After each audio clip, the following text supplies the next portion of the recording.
What's poppin', people? Welcome back to not the 13th, but the 14th episode of the Misplay for Game podcast. As always, I'll be your host, your main man here, Andrew or Elixir. How's it going, the internet? It's your boy Tom. Thanks for showing up. It's nice to have only just started recording and not having done 10 hours of casting. I'm cooked. I have nothing funny to say. I've been watching Digimon games for like 6 hours. And shiny cards. We're back to like, as much as none of these episodes are ever normal, we are back to normal. We got Terry in as our returning guest, and this is indeed Elixir and KBeeDS from the Raid and Trade stream. We're here to now talk more Digimon. Like, the two people at the top of the screen haven't done it all day. I'm so dead. We have to give a round of applause for the best casters in all of EU, of course. You guys watched that one. It looks fantastic. Some technical difficulty. Hey, what's the sitch? The computer crashed? So yeah, it was just the computer just crashed. It was like computer crashed, and they also just needed to sort something out for like top 8. And it was like one of those, like, it's on the back end thing, and it's not the head judge that's doing it, it's like the system TO. So there was just like a little bit of like miscommunication of like, what are we doing? But luckily we knew the event was day one. Took a couple of double checking to make sure that it was a one-day event. But yeah, it was fun. I had a great time. Everybody in the chat that came over from Raid and Trade. Yeah, I appreciate all of y'all. People in the raid. Yeah, very good. Sometimes 24 folks. Yeah, sometimes raids die off and some people don't stick around. We tried to make this one dead ass as lightning quick as we could. We just needed to set up cameras every week. It's always slightly different. But yeah, appreciate people coming category through. This time? I couldn't tell you, bro. I could not tell you. We might be. We're just chatting. That's fine. Yeah, if you think about it, a podcast is just chatting. Yeah. I guess it's just on this podcast we're yapping. Yeah, we yap. We yap hell hard. Oh, are we doing for yourselves? I'm here for the facts, nothing but the facts. In terms of like, and it just general housekeeping. If you're new here from the Raid and Trade stream, hi. Consider hitting the follow here on Twitch, or also hitting the subscribe button on YouTube. You probably, recognize at least me from the YouTube stuff. We're now the biggest UK Digimon gameplay channel. Do a couple of video essays that went pretty well on Reddit, stuff like that. But also this podcast is a big labor of love, and is why, unironically, was part of my, hey, I can cast this regional today. When I posted it yesterday, I sent in Jambo's episode because it was the first one I could find where there wasn't tech issues at the start. I tried to send the Huang one, cameras were ruined. Tried to send the one before Jambo's one with Jamie. I forgot I had the YouTube playback thing. I was like, okay, I can't use this as an example of I'm tech savvy. Here's the Jambo one. Good enough. Nothing will ever be as bad as the one we had Saf on for, though. That was like, you all remember so Cursed funny. like 5 times Dark Voodoo Saf, where he just could not talk about how bad he sacked people. Like he was getting like live edited. Yeah, if y'all want to learn more about some of these famous moments on the show, perhaps clips and things like that, you can head on over to youtube.com/KnTElixar. There's a shorts channel. We got a new short that went up today. We'd love it if you check it out. And then while you're here on Twitch, whether you stuck around for the raid or you're just a big fan of the show and you showed up because you know it's 7 o'clock and some change on a Saturday here in the UK, you can follow along here at Twitch. And if you, hey, this is a little secret just between you and me because we're friends. If you've got Twitch Prime, it's free to subscribe, and it's like a pretty good deal because you get some emotes. We got new emotes in here, right, Andrew? Yeah, we do. Actually, massive shout out to Kai for this one. King Kai, King_Kai 258 on Twitter. I think it's 248. 248. Oh, so close. I usually just type it. It's like you worked for 10 hours. Look, you've been talking for like 8 hours. You've got the excuse. It's all good. Yeah. Anything you say is not held against you. But now all the subs, usually we usually play a game show. We usually play game shows here. One of them, you'll be seeing clips from the regional in, that's for sure, because we're not doing that games. One. I could not do that to Marcio today. But we usually play Lethal or Living, a game where you guess whether someone's cooked into the sun as soon as they promote.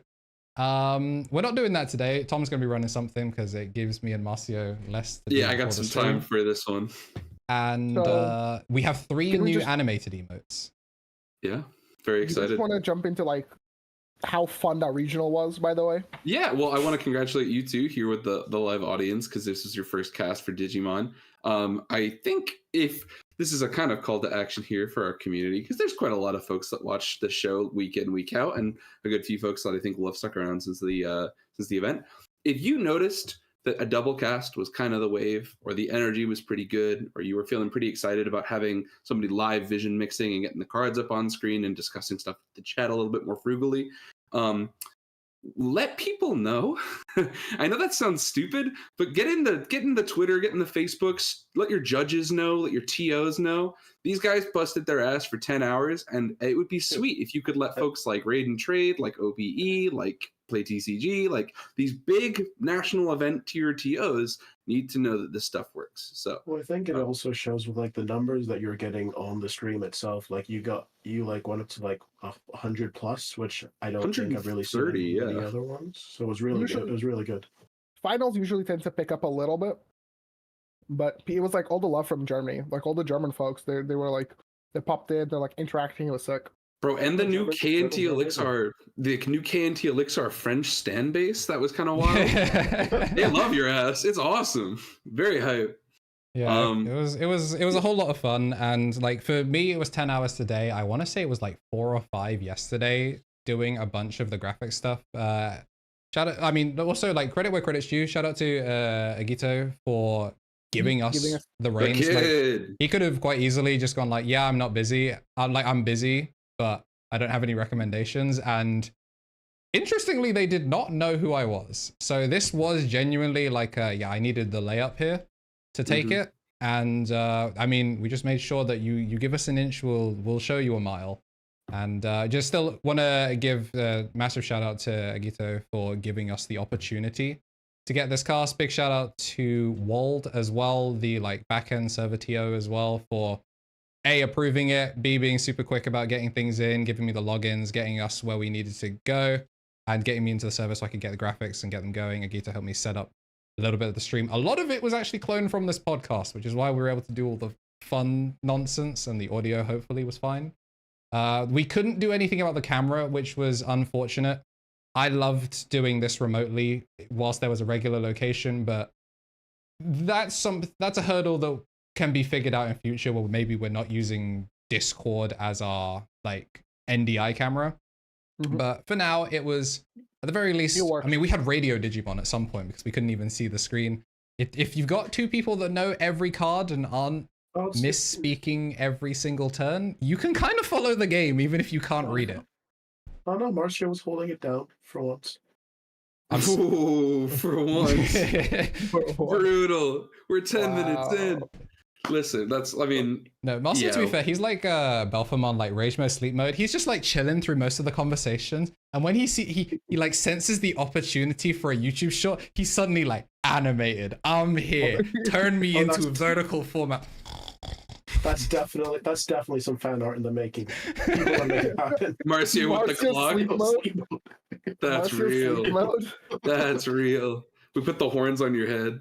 That'd be awesome. Yeah, you know, notably a Belfamon, a deck that I love so much as a Bloom player. I'm a big fan for you. Evil Marcio would be like, I play Blue and Belfamon. I love making stacks. That's the Evil Marcio strat. Listen, if y'all have never caught an episode of Misplay for Game, there is some structure to this show, and with the precedent today of having these guys having just finished 10 hours, we're going to kind of expedite some of it a little bit here. Normally, this is kind of where we talk about what's going down, call it what's topping here in the East, what's topping in the West, give you a little crash course. But we got like a breaking news issue here where these guys have just finished talking for 10 hours about Raid and Trade. Boys, the room was purple, huh? Yeah. There was also attack. With the breath of the... Oh, yeah. Well, we haven't got the full results for OCE yet, I don't think. Yeah, there was an Oceania event, but we don't have the results for those. We should really message TAC or just I wish I could do math. I wish I could do math in my head because I think it's like 4 a.m. over in Sydney. There was also Raid and Trade from last week, which I don't think we've covered. Okay. There was Raid and Trade the Ulti Cup? Yeah, there was the online Ulti Cup from last week and the Latin America. Oh, look at me! It's 4:43 in Sydney, Australia, guys. I'm kind of sick with it. Very, very clean. Yeah, we can talk about Raid and Trade, and of course we had, like Marcio said, LATAM. So a couple things to talk about. Shall we jump right in? I've got the link for you here in our pod chat, just like always. This was, you know, we mentioned quickly that we knew that Mirage was 7 of the top 16. Oh, and we had some specifics. I'm just, I hate this. Yeah. So here we are going from today's Mirage win for a Raid and Trade Regional to last week's Ulti Cup Mirage. This is last week, by the way. This is the 15th of August. This is not the stats from today. Yeah, 1 second. You might notice there's no BLs. No, you mean... Oh, sorry, I meant April. My bad. I said August. I meant April. No, 21st of April. Do I mean the 21st? I mean the 20th. Sorry, guys. It's 20th, 21st. Yeah. April 20th from Raid and Trade. This is the one where Jellymon got a top. Yeah, it's so wild. There is a Jellymon list. The list is actually gnarly. Do we want to start with Jellymon? Yes. Yeah. This is not up for debate. What do you mean, do we want to start with Jellymon? You're going to notice a couple of things. You're going to notice that a lot of people figured out that, hey, Mirage with that jamming package is really good, huh? Kyosha. What if we do that with whatever blue deck we're playing? So I'm a big fan. It's also the fact that this list specifically runs the cards to not rebuild your hand as much. Mm-hmm. So you'd think, surely the new, Tesla Jelly and the new stuff that they got from RBO1 and the previous sets would be better at keeping hand advantage. This version of the deck specifically does not want to keep its hand up. It wants to keep its hand as low as possible to not draw cards into Mirage. Yeah, it's really interesting. They've got a couple pieces in here that are kind of Mirage focused tech pieces, which if you draw the line to the fact that 7 of them were in top 16, probably assesses sort of how this worked. But yeah, the actual sort of state of the deck is really interesting. There's a few cards in here that people consider like blue all-stars. We can't go on without talking about Icewall Sorai. This is sort of a thing that has really started to fall off.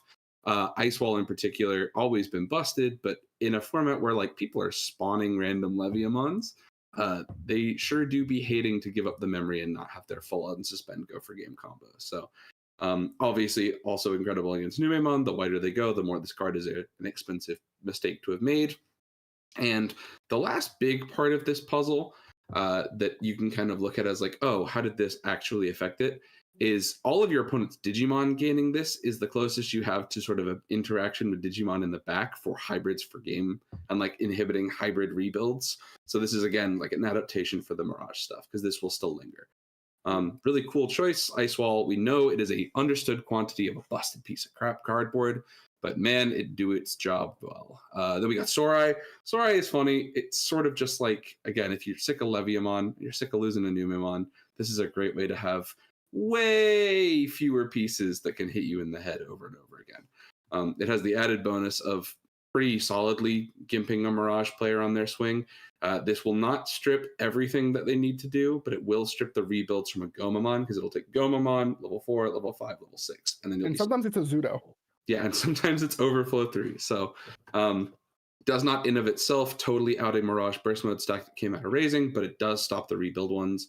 Very good sort of lineup for it. It also sets you up for Amphi to just, I don't know, be like Peter and be drowning puppies every turn.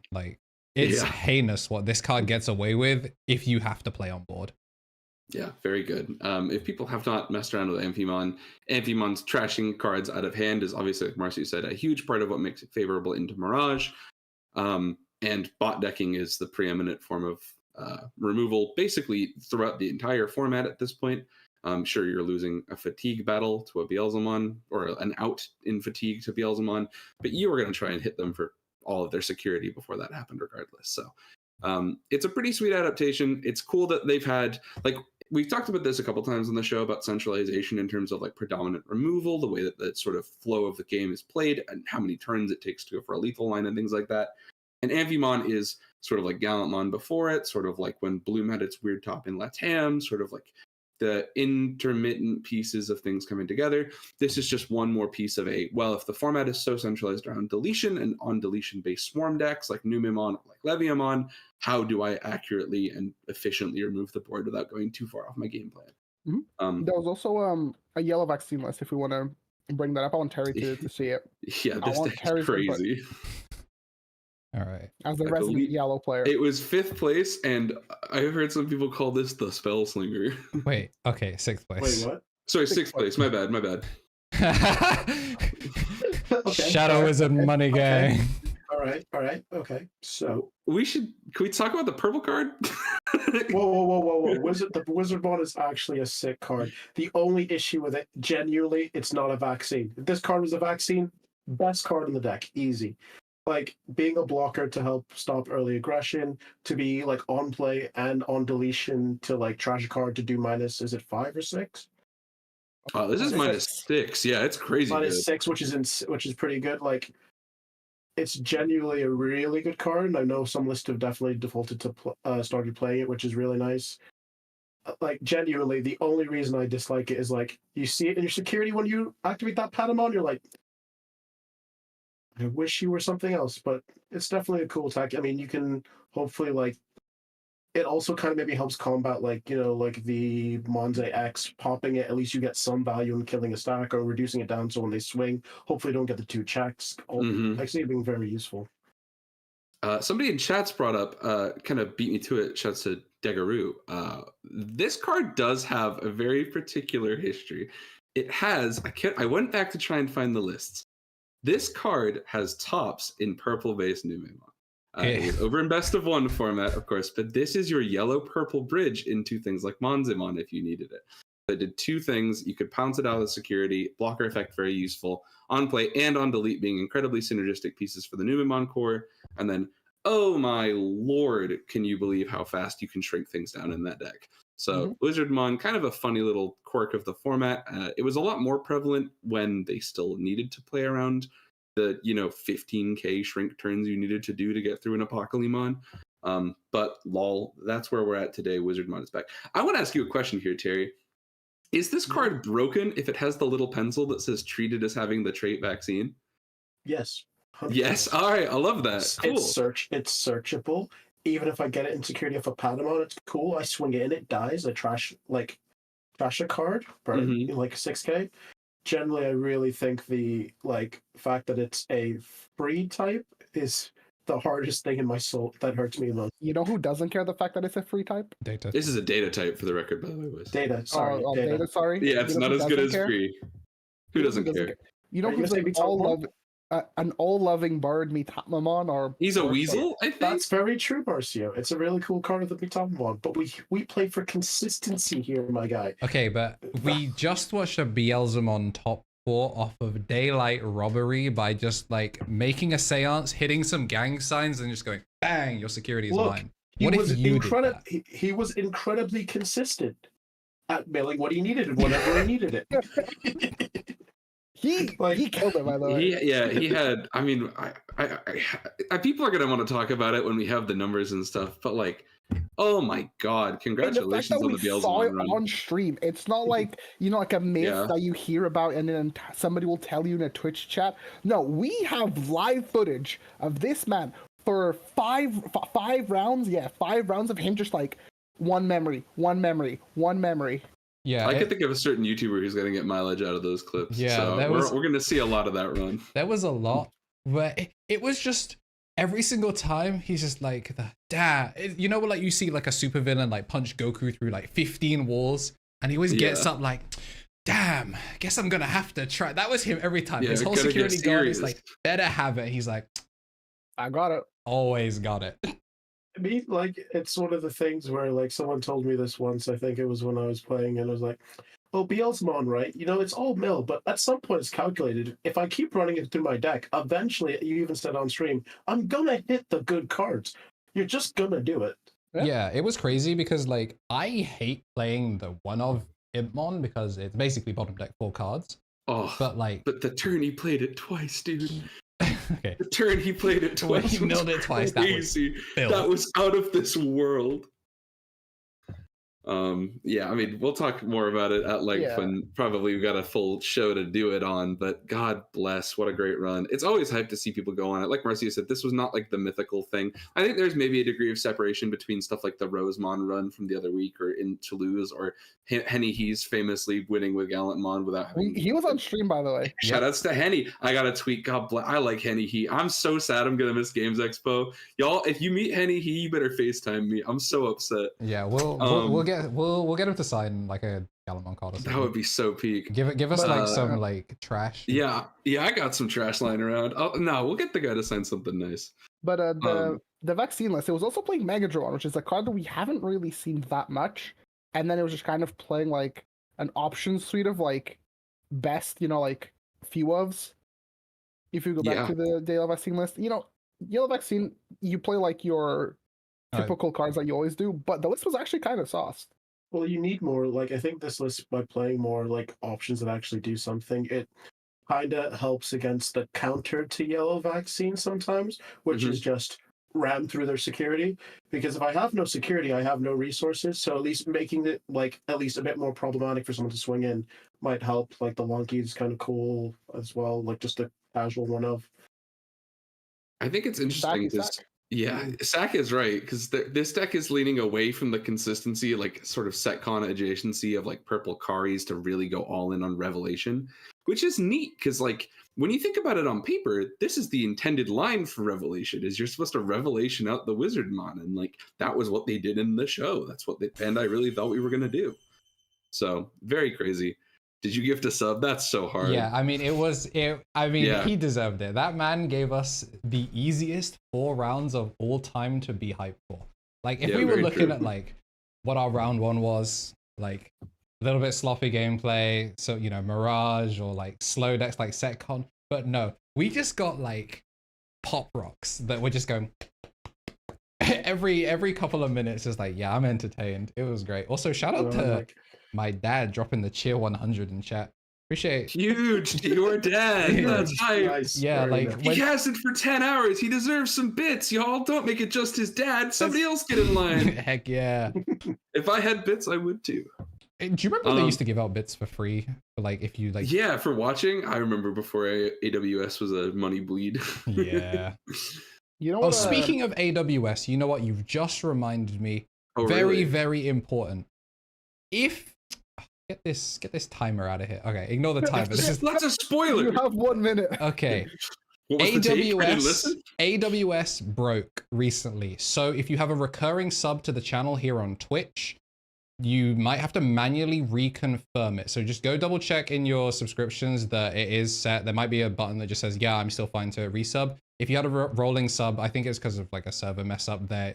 All of your automatic subs will cancel like by the end of this month or something, or in the like next 2 weeks. So whilst that's just hot on the brain, if you do want to continue subbing to the channel, if you're using Twitch Prime, it's fine because Twitch Prime always expires and you just have to manually do it. But if you had a rolling like 6-month sub, maybe you subbed in September, anything like that, just make sure that if you are happy to resub, that you are, and you're not wondering why all of your emotes disappeared at the end of the month.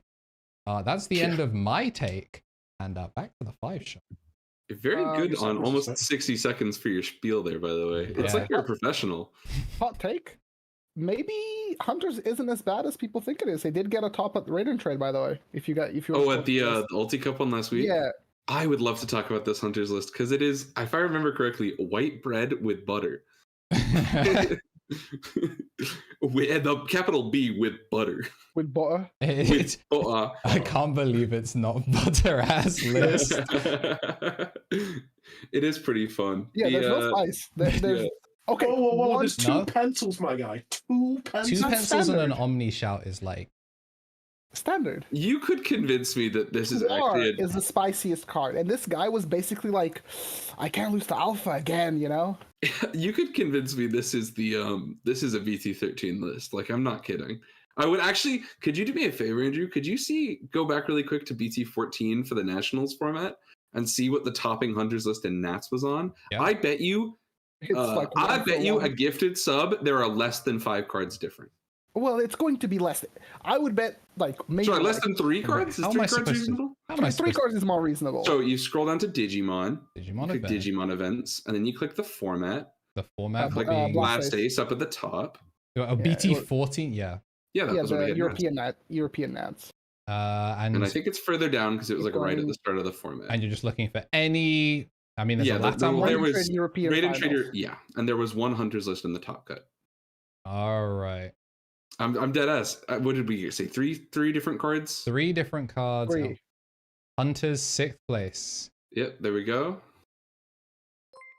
I think you're. Oh, I'm seeing no pencil. I think I'm I told cooked. you the pencil is the spice, my guy. It's Terry, I apologize. no, but you said 3, and it's. Or is that two, only 2? That's 2 pencils. So where's the other? There's a there's a 5th egg Zenimon. There's a 5th egg. There's a 3rd Clockmon, and I believe there's another Watchmaker. Well, yeah, I mean the cards have to go somewhere. Asta. The cards have to go somewhere. There was an Asta in this list as well. Oh wait, there's no Asta in this list. There's an Asta here. So that is 3 and an egg. Also, whoa, different. He's only on 3 of the Shoutmon, the king version. What the hell? Oh, you know why? Because he loves hand rolls. It's all about the high roll. I'm a man of my word. That's insane. That's the gift. What's Dame's inheritable again? Blocker. That's my first gift club. Wow, I'm a shitty co-host. That's okay. I still don't have a badge. Jade handles all of mine. Also, shout outs to Trace23 for the Prime as well. Appreciate y'all. If you're using Amazon Prime, it's a free way to support the channel. You get a bunch of emotes, including the animated ones, to use for stuff. And yeah. I mean, you will also show up in the YouTube stuff because I do that now. I will get a video out tomorrow when I wake up. If you wake up. Oh, are we streaming Rivals tomorrow? If you want to. But that's not what we're here about tonight. Okay. We're expeditiously moving along so that some people can sleep. Yeah. So I got a couple things, and I'm so excited because I love when we get Terry on, because Terry and I are kindred spirits in this beautiful card game that we waste all our time on, boys. Terry loves a deck that works so hard for one dope moment, and then you go, but I got mine. And Terry and I recently have been coping over some Pulsemon tops. It's very exciting. We might get a chance to talk about those. But last week after the show, some discussion happened that then kind of turned into some discussion at locals about what BT16 looks like if you're a yellow player that isn't just like, I'm going to play Vaccine Armor, or I'm going to play Patamon Angel Good Stuff. You know what I mean? Like, we're kind of going into what the Eastern format players sort of started talking about as like the yellow format. And as the yellow player expertise here on the show, I thought it might be cool to get a chance to talk about it, because there's this one deck that when you talk yellow in 16 and you think about like, what are the yellow guys in Digimon 02? What are the yellow moments of Digimon 02? The last, what's it called? I suck at this. I remember the movie. No, that's Kizuna. It's the other movie that we've never seen. New Beginnings? Something big. Ukomon's movie. Yeah, anyway. It's Sylphimon. We haven't had a chance. Nobody talks about the deck. They talk a lot about Valkyrie Ace. They talk about what it does in Numemon. They talk a lot about like, oh, Partition's really good. It kind of drives Setcon a little bit out of the format. The new Gatamon's cool. The beginning, thank you, not the ending. And I thought we'd take a chance, if you guys will direct your attention over to the pod chat. I've posted here a card meta link. This is sort of I would call this a bare bones placement list for Sylphimon. This is the highest placing one I could find on card meta at the start of BT16. And I thought it might be interesting for us to discuss this in length a little bit. Because Terry, if y'all don't know, was one of the like biggest, I would say, hype train dudes for a like Sylphimon into BT4 War Greymon shrink. I remember that week. Oh, that was so fun. Like I remember playing like Liam going, I need to make bootleg Imperial. Let's go. We're going to do it. We're going to do it with Sylphimon. I love this card so much. You pissed a lot of people off at some winner boxes. I'll put it that way. It's a sick card. It's a sick card. I remember there was one week where it was Terry on War Greymon Sylphie, and I think he was running like Lightning Joust, and everybody just got bodied. It didn't matter who you were. Terry just decided he was going to win. And, you know, Terry doesn't win a lot of locals, but... All right, you know what? You get one. You get one. He's the judge, chat, by the way. Yeah, sure. That's definitely the reason why. There's a reason 100%. I never, like, go, hey, Terry, where you placing? It's like, Terry, how many people are here? And if it's an odd number, I just don't ask him. Classic. But yeah, I sent the link over on our pod chat. I think it's interesting because this is sort of when I was looking for pieces to discuss this kind of concept with, we had a few, like, there's like some permutations of it.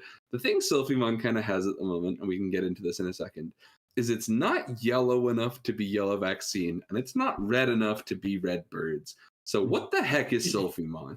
Akuza bottom end. Yeah, well, Akuza bottom end, certainly an option. Some people are saying Shukaomon Turbo. Some people are saying Hawkmon armor box, and a deck I'll pull up in just a second. And the Geogray for good measure. Yeah, and the deck I'll pull up in a second is Hawkmon Rush. So we'll go through some of these versions in a minute. But I thought this would be an interesting chance. We haven't really had a ton of time to discuss a lot of the, like, we did our set review of BT16, I think actually back with Terry when that set was revealing. But there's some stuff here that I think could go over a little bit. Magnamon is crazy. Yeah, Magnamon, pretty funny here. Wait, it's not even... Why are we on this one? It does a better... Armor traits. It works better, I guess. Yeah, also, it's like, the thing about this deck, you might not notice, there's only 2 Gatomons. It is actually not in any means the ideal DNA target you play with here. This whole deck is not even, there's no Salamons, there's nothing. We're just Hawkmon. Right. And this is a trend you'll kind of see as we go. If folks who don't know, at the start of a main phase, Yole Inoue and Kari Kamiya will, at start of main, play a Hawkmon or Salamon from your hand without paying the cost, and it returns to hand at the end of your when your turn next ends. So, or sorry, your opponent's turn next ends. So it gets to linger for a full turn. This does 2 things. This, number 1, means you can be really obnoxious and just get free rookies, and if you've got ways to give them rush, we'll get to in a minute, they're just sort of free chips every turn that your opponent can't play around. And 2, it essentially gives you the memory gain as free Digimon. So instead of having a mem setter, these DNA decks sort of opt for some of them will still play the mem gain for my mem setter, but they kind of opt for a more like valuable, like, I'll take a free dude in DNA because a DNA is a new Digimon and it doesn't get bounced. So with all that said, just having 16 or 12 Hawkmons, actually, I think it is 16 Hawkmons in this list, and that's something we'll see a little bit more of in a minute. Even some of the less great Hawkmons see play in some of this. There is a vanilla from like BT3 that sees occasional success. The entire game plan is that, turns out, Hawkmon's armors are really stupid in BT16. They basically represent good luck chipping me Numemon in the form of Harpymon, and Shurimon, which randomly has a great Magnamon X matchup. Magnamon X, if we want to have a chance to talk about it, is kind of the boogeyman of the format, but his whole gimmick is once per each of the turns in an all turns effect. When a card is removed from security, you can activate its when digivolving, which allows it to become unaffected by your opponent's effects for the turn. At the start of your turn, the free Hawkmon just turns into Shurimon, and it can't block, and sure, it'll become unaffected immediately. You got that chip in with an armor form, and they can't take that away from you. So you can nickel and dime Magnamon X all the way to the bank with the stupid Shurimon. Very funny. It is hilarious. But Shurimon, again, a lot of these cards, like you'll notice here, Shurimon is the same play cost as the Aquilamon, for example. Yep. So in a pinch, you have a ton of ways to DNA into Sylphimon, which I think is hilarious. So we have a bunch of options to look at here in terms of the deck building. But I want you guys to remember that this is kind of the core. This is where people started at. It's like, what does Sylphimon look like when you get into the start of BT16 over in Japan? It's like, well, yeah, it's like weird Hawkmon box. The Gatomons were doing... People took the Gatomon cards. It's hilarious. I think about this. Gatomon Rush is sick. The Gatomon Rush is so dope. But you know what else? I have a note. I have an article here. An article. That's exciting. Yeah, I have an article from like a Sylphimon deck from a 3v3. And the best card that the armors have access to is actually just Dino V. Oh, yeah. Crazy. Yeah, because it DNAs on red and purple. Yeah, this was from a 3v3, and I think their team was like Magna and something else. But basically, like, if you scroll down, I think they had a decent score, but there's like a list that they posted. Yeah, they just gave their full war story, but they had some good stuff in there. This is its peak. It's so funny. I think it's wild that this deck really is just like, it's not so much pretty colors. It's not so much that it's Sylphimon. It's the combination having Hawkmons and Salamons means you can steal from the 2 other colors that are DNAing, and you can steal Mastemon cards. Like, there's just so much silly stuff in this. This can definitely be optimized between the Dino B I think is like super insane, by the way. Yeah. Like, Dino B is amazing. Being able to bring back any of the armors and give them rush, especially the Harpymon. Mm-hmm. Which like super then good. Recovers or shrinks. Yeah. Yeah. Incredible. And then you have Lynxmon as well. That's for the raid. Yeah. Raid Fire Cast. Raid with Rush, very good. You could just bring back another Gato and then, jog into a new body. Sorry, I just keep remembering playing against that SecCom player that one time, and it was the best moment of my life. Yeah, and then Infinite Sophie ones. I think the craziest level 6 the Sec actually has access to is the Kuzuha, because you can play Revelation because you're playing a Kairi tamer in Kairi Yole, or you can play their dedicated option, which gives the thing that you jogress Sec +1 and immediately attacks player. Yeah. So you can just play a Kuzuha pile where your goal is to jogress Kuzuha, split 2 pieces, Revelation. jogress, Revelation or their dedicated option, jogress again, and you have 2 level, like a 6 and a 5, and you're dealt like 3 damage or 4 damage in one turn, and you just play like a combo pile, and it's sick. It's wild. But remember this image now, chat, when you think about like, well, where did the deck go? The other version of the deck, like we said, is it wasn't quite yellow enough to be a real DNA Angels deck.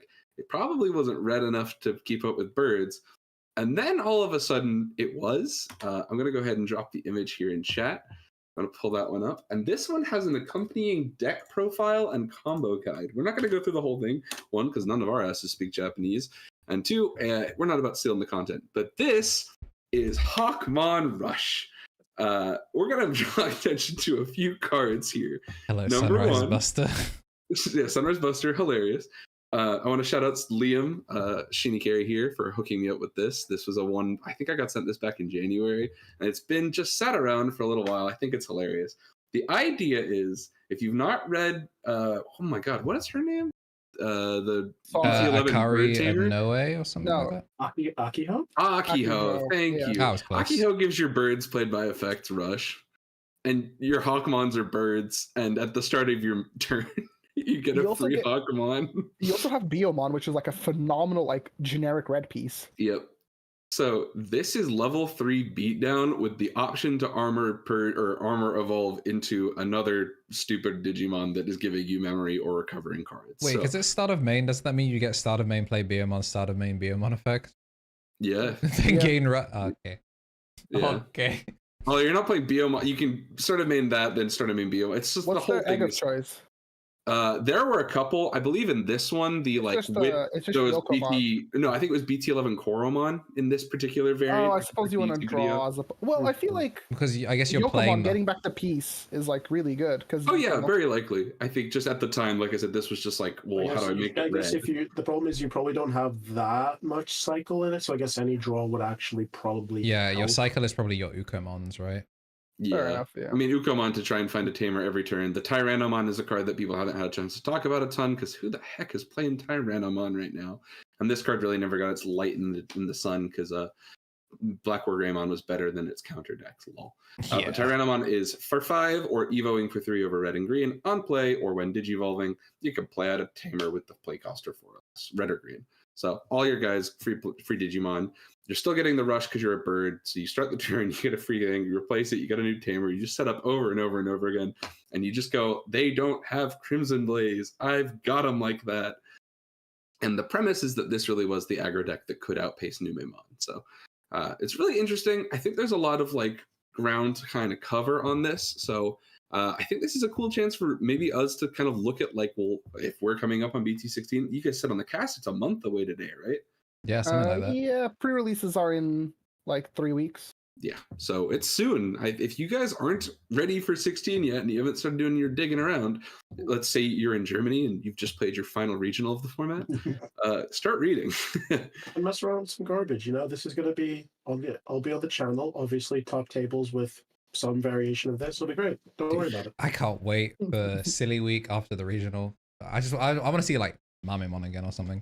Oh yeah, they use Yokomon. Yeah, the thing is, Yokomon is really good because you just get back your rookie, so you have like infinite rookies. Also, crucially, like you need it for the 2-color Hawkmon to actually be evolvable. That's Poromon. Oh, okay, yeah, never mind. But like, when you've got how many level 3s is it? 23. I'm sure you're fine. All the other ones you go for 0 anyway. Yeah, I'm sure you're fine letting them. Like I mentioned, the vanilla C's playing this list, guys. Like, yeah, there's no Silly Week. We're straight up like proxying 16. Yeah, gonna be very funny. Give me 1 week. Give me 1 I want week. to play Ravemon. I want to play Ravemon so bad. Give me 1 week of something stupid. And then after Hybrids that, back on the menu. Then after that, yeah, because No, anything but purple hybrid. We What put do you on you the mean show. infinite loops, my guy? I guess infinite.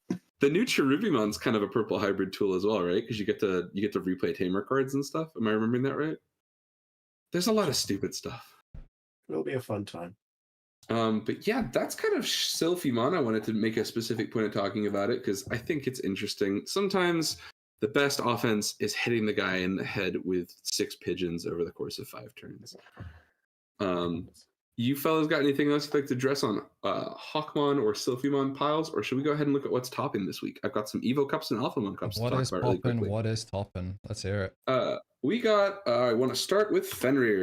Fenrir's come up a couple times in discussion on the show, and we haven't had a chance to talk about it in specifics, but East has done a really great meta. You know, what are we doing? Shoutouts to East for what he do. I should stop scrolling through these lists. Yeah, Tom, definitely. Why did you say this? Why am I reading this card in the year of our Lord 2024? So, Skullbaluchimon is the coolest tech in this deck, and I've been turned on to it in a way that I could not understand. Oh, by the way, really quick. Go ahead, buddy. Let me see if I can... No, hold on. I'm trying to show you guys what the... Okay, there we go.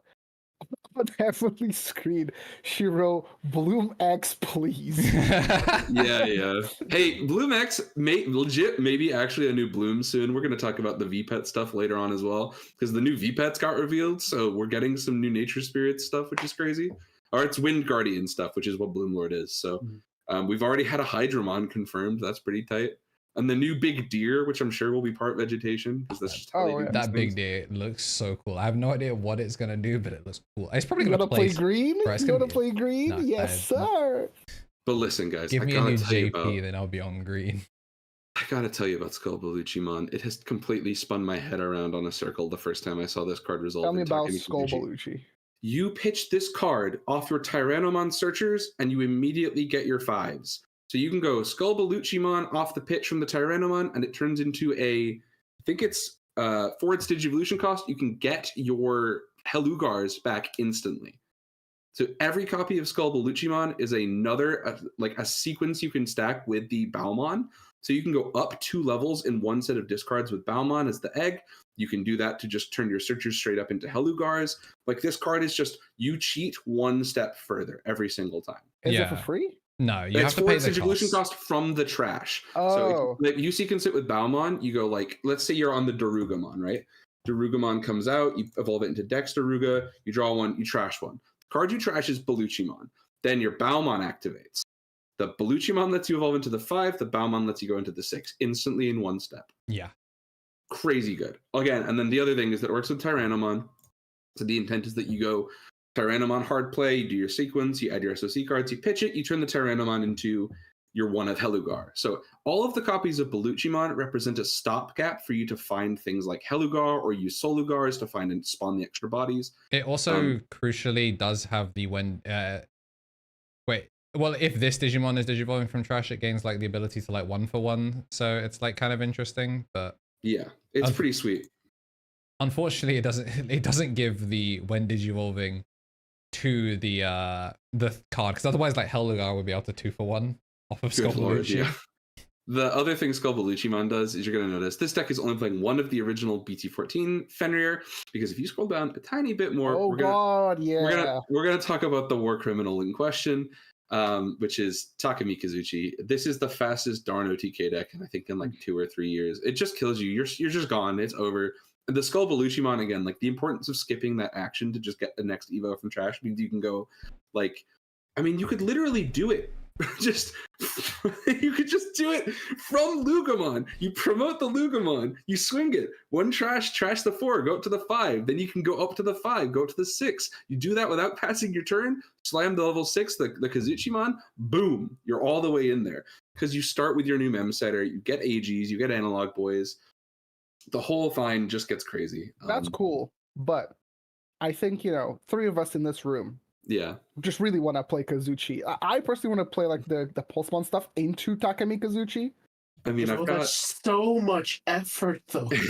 That's just so much effort. Is it? I have to play a dog. I have to play the unsearchable dog. It mentions Pulsemon in text. It has Pulsemon in text. It's searchable. It's just effort, though, isn't it? Wait, where does it mention Pulsemon? The inheritable, I believe. Kazuchimon. Oh no, so all turns, once per turn, when you use Digimon SOC or Pulsemon in its text is played. Oh, that's in its so text gross, is the funniest like game design decision that they have ever made, and they have tripled down on this shit for so long. But I have to. Fine, if I get to the climb on and I get to do it, I'll do it once, be happy, and then never do it again. It's just fine. No, Terry, you're gonna do it once and you're like, well, that was kind of nice though. What if I did it again? Look, this is weird because I normally like convoluted, over the top, unnecessary combos, which this might be. It is It is an exceptionally unnecessary, over the top combo, buddy. I'm not gonna hold you. But it's so good though. This deck is sauced. The other thing this does that like you can kind of circumnavigate the same way Fenrir would, which is that like this deck also natively has its unsuspend, but it's the while you're at 3 security, do your thing. So you still get the Takamikazuchi burn 2 combo where you just randomly dome somebody for, what is it, minus 32,000 DP or something? Like it's just a downright average number. Oh yeah, it's sorry, Andrew. A lot of DP minus. None of it is once per turn, Andrew. Not a single part of that card is once per turn, Andrew. If you've not read Takamikazuchi yet, get ready. Why? Yeah. What are we doing here? Not a single part of the card. Very funny.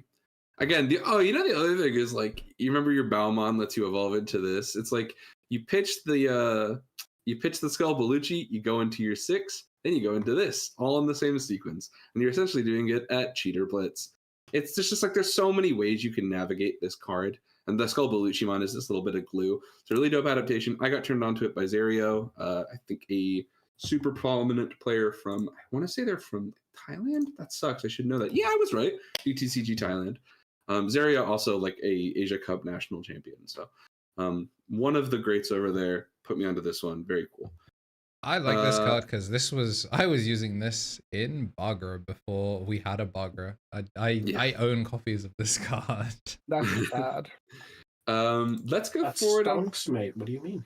Let's go through. I'm going to zoom through the rest of our what's topping and what's popping. I want to remind everybody that we're just going through with tops. So that first list that we just talked about was a Evo Cup winner.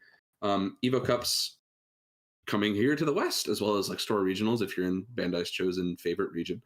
I'm very jealous of those people. I would love to have a store regional, but maybe don't they'll get it fumble this for us, NA. Yes, please, NA. We want them to. Yeah, we're getting Evo Cups, and they're like just store champs, but hey, Lamau, I like the pricing, but like don't mess up store championship tournaments for us, please.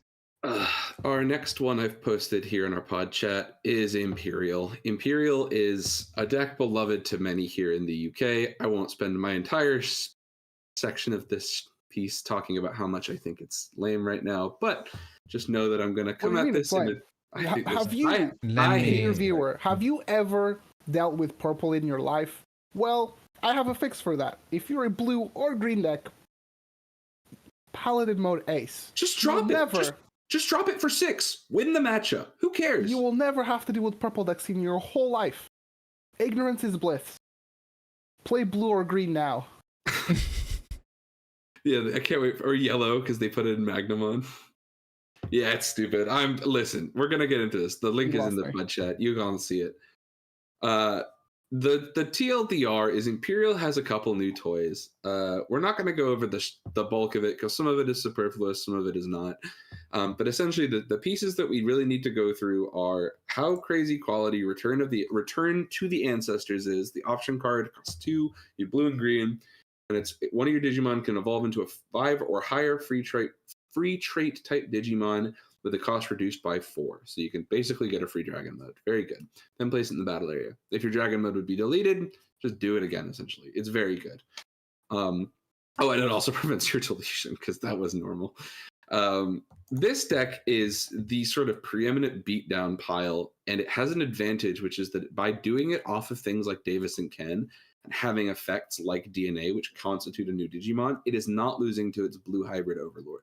This is the fast deck that keeps up with the hybrids, which, if you've played BT8, might sound really familiar. Terry, how do you feel about the blue-yellow hybrid pass, because I feel like on one hand, more yellow hybrid is like, yes, like more hybrids for my deck, but at the same time, it's like they're half blue and they just, they're just good-ass cards. I mean, the fact they're half blue, was what makes them good. Let's be real here. Yeah, they draw cards now. It's not Zoe Minamoto support, which will probably be ass. It's Koji support, which is good. Like this is. But like, I think they're interesting cards from what I've seen. I'm just hoping, what is it? Element Assessor BT18 boys, new yellow cards. I will give all my soul for Shrink. Please let them shrink. Shrink is the best mechanic. Go watch out this video if you haven't. DP reduction. Do not make Jet Sylphie come back to 4. It'll give me a new Jet Sylphie. It'll be fine. That shrinks. Oh god! As long as it doesn't. No, it won't cost one. It'll do the thing the new hybrids do, where you just go, from hand, bang. I think I legitimately think that we could see a world where the new Jet Sylphimon just does what Magnalia Ace does on Digivolve, but only if you've got a tamer in your source. Like I think it's just like you'll recover and you'll shrink. Though? No, it'll cost. It'll. If they print another set of 5s that cost 1. After the last 2 Aldemons cost 3, there's no way they're gonna make. I want the Jet Sylphie to actually have like the warp evolve effect. Yeah, they're gonna give them like Zephyrmon plus the other one. Yeah, the Kazemon. I got there. Fusion evolution. Yeah, and commit to them that way. Hyper Spirit evolution or whatever.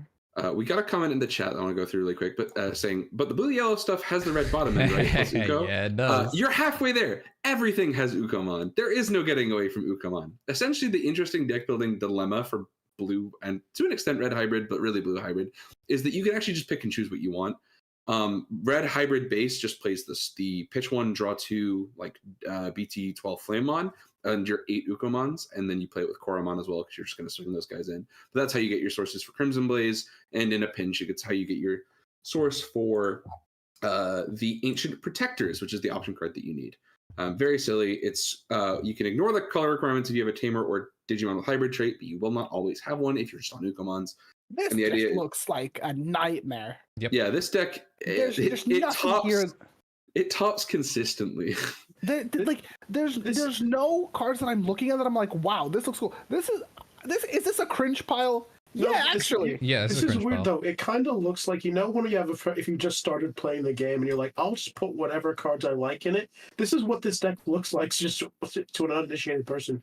I'm like, look at it. Look at this mismatch of colors and piles and wonderful things that I've never seen before. Yeah, it's like, man, Pokemon was cool in the show. He was funny. Well, Flamemon's the only one I recognize. I don't know what a Strabimon is. And Koji, he was cool, so I put the blue cards. What does the new Beowulf do? Obligatory wife. More card draw. Yeah, more card draw. When Digivolving, bounce. The new Beowulf is not even consistently the pick in a lot of lists. Oh, it stuns. Of course it does. Yeah. He's not even consistently like the one that you'll see in all the lists either, so he is pretty interesting. He's cool. I mean, I like Koji hybrids because there's something so satisfying about like loading 5 from hand, just hand looping yourself. The other card that we would probably want to talk about when we discuss the strength of blue-yellow hybrid is the fact that it's blue and yellow. Ancient Garurumon has the most blessed 2 colors you could be right now in the BT17 format. You can counter timing evolve this thing into Shine Greymon Ace. Greymon Burst Mode Ace and get your Tamers out, or you can evolve this thing into Imperial Dramon Paladin Mode Ace and completely win your purple magic. This is actually like a BT4 deck. Like this is just a bunch of micro synergies between the colors, and you just play the best generics. Yeah, I think it's interesting too. I was going to share a link here in a second. Why are we playing Crimson Blaze? You've got a red base. Yeah, you've got red eggs. Yeah, yes, you have red. You have red eggs. And the other thing is like if you don't want to run the red base, they run the new Strabimon. And they just like singularly focus on today? Mirage. Mirage, yeah. Lol. Always Mirage. What would you expect? Yeah. Why? What do you just wanted it more. Yeah, it's really good. It just doesn't. The stream was sick. There was a Beelzemon player who was on stream for like 5 rounds in a row. It was really tight. And he was cooking everyone. He lost to somebody that he beat, and the person that he beat went to the finals and lost to Mirage. Yeah, it was crazy. He like Usman, you'll love it because you'll see every single game where because we've told you he won, you're just sitting there like, no shot he wins this. they were capping, and then he wins. You go, hey yo. How? The last list I want to talk about before we move on from Is this Kai in the segment- chat real quick? Is Kai in the chat? I do not think Kai's in the chat. I think it's 6 a.m. I'm gonna take their deck to locals. It's my Mirage deck now. You should. Any other cool tops? We saw Marcus Hybrid. It's Germany, Yes. so Yellow Hybrid was going to do something. Oh yeah, that got top 8. A black-based Numemon with Breath of the Gods got top 16, which is funny. And the security minus Nume. And the Quanta. Oh, and the Quantum. We'll talk about the Quantum next week, I'm sure. Don't you know? Yeah, it was one of those. Yeah. But yeah, let's get back on track. We'll wrap this up. The last event I want to talk about here is a Evo Cup in Thailand. The list is on our pod chat. Just posted it. This is Red Hybrid. So we've talked a little bit about Blue Hybrid. Blue Hybrid having very blessed colors. Red Hybrid has kind of simplified its game plan. There are still Emperor Greymon Red Hybrid lists, but golly, if Ancient Greymon was not the kid back then, and it does not remain the kid now. Do we have these guys in our pool? What, in our pool? Like the? Yeah. Do you have regulars and alts? Oh yeah, I got the whole shebang. Yeah, we're good. Do you have a spare playset going around? Yeah, you've got them. I'm good. Okay, I can cool. give you mine. Yeah, we're I chill. have the Agoonies. Cool. I also have the Alta Goonies. You can have whatever you need. Listen, I'm going to go through this really quickly so we can move on to some segments because there's a new thing that happened in Digimon this week and I'd love to talk about it. But one of the things that started out in BT17 that was very prevalent, especially for the blue-yellow hybrid thing, is the prevalence of just using the stupid Lobomon and Agoonimon to just like, oh, well, I guess I'll just warp into my new ancients that are really crazy. And both of them happen to be either part yellow and part purple, and they could turn into Ruin Mode. And that was the joke, was that you would go promote Agoonimon, swing, your 6 would live, you'd evolve it into Ruin Mode, it would on Digivolve -5, and then it would mandatorily delete itself at the end of the turn and do its thing. So it was a whole dumb joke. But that turns out is still where Red Hybrid's at today if you play the ancient variants. Takuya Akambra from BT7 remains this powerhouse piece where it's like you can take your 5 hybrids underneath it and fail warp. Fail warping has always kind of been part of the power budget of this card. Stacking multiple copies of the promo Agoonimon so that you evolve into Ancient Greymon for -6, which is 0, means that you can go Takuya, fail warp, load your sources, and then just go like Agoonimon, Aldamon, 0 cost 6, 10 checks, who cares, win the game. It is a tale as old as time for this sort of build, and goddamn, it is a monster. So this list has tops. Graph Crash, Crimson Blaze, and Ancient Protectors can only take... it's a core so strong that it can only take a deck so far. And now Red Hybrid has Piercing, in case y'all have forgotten. So yes, sir. Block me. I double dog there. Watch what happens. And if you raid and pop off, you get to evolve into Aldamon at Blitz speed, which is crazy. So the whole thing is just nuts.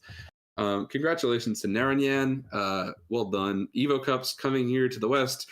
I can't wait to have us talking about local Evo Cups, because I think Evo Cups kind of represent like just far enough where you push dumb tech, but not far enough that you go, who built this pile of crap?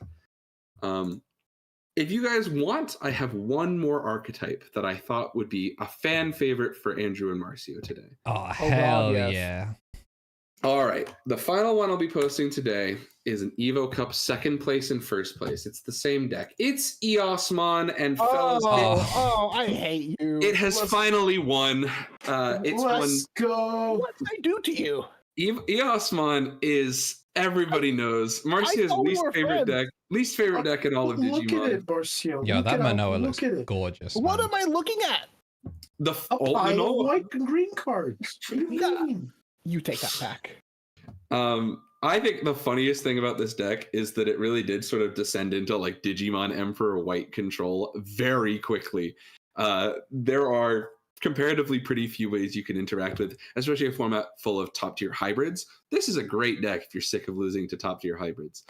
So with BT18 announced recently, with Element Successor, if you aren't really up on your hybrid matchup and you're like, this sucks, don't play Eosmon, but you know it's out there. You wanna wrap anything up here, Marcio? You got any other thoughts on Eosmon? Any market watch? Any Zenimon zoom-ins here? Buy your promo Morphomons now. Well, even those are expensive, by the way. I have one available. Just saying to anyone who wants it. Eosmon, sorry boys. Eosmon, the most Uncle Ruckus type deck, is the hardest review of a deck I've ever heard in my life. This is an Uncle Ruckus type deck. I hate these damn hybrids. Fuck them kids. That's what's topping and popping. Guys, moving right along, we got some other big news in Digimon this week. If you like the card game, you know they made a comic book about it? Oh yeah, that is a thing that we're doing this week. Everyone, Terry, you read the thing, right? Like, you did your homework? Yeah. Let's totally believe that. Yeah, sure. Bro, how did you not read 2 chapters? It took like less than 10 minutes. First of all, I wasn't told. Second of all, Marcio did it for me by proxy, so it's fine. We're golden. Let's go through this quick, because there's going to be 2 complaints everybody says the minute this clip hits something that's not the live stream. Yeah, man, we know it sucked to try and read it on the website. Bandai's made like 4 tweets about it as of the time of recording. The whole thing is really scuffed, but it's on other platforms now if you want to read it somewhere else. I've tried it on Webtoons. Yeah, it's on Webtoons. It's on Global Comics as well, I think. Global Comics was like the first one they announced, but they went straight to Webtoons. So if you want to support them officially, read it through the Webtoons mirror. I'm sure some scrapers will have it on like, Manga Dex, Manga Fox, all that stuff. But like, support them officially on Webtoon. Webtoon also, if you're reading on mobile, chops it up into smaller images. So if you're reading on the train, you're more likely to get images loading faster. Yeah, please read the webcomic, by the way. Like, just like open it and swipe through if you just don't care. But I care, and I should care enough that you can care a little bit. Also, if you're a frequent watcher of the podcast, you should start caring, because we are going to talk about it every single week.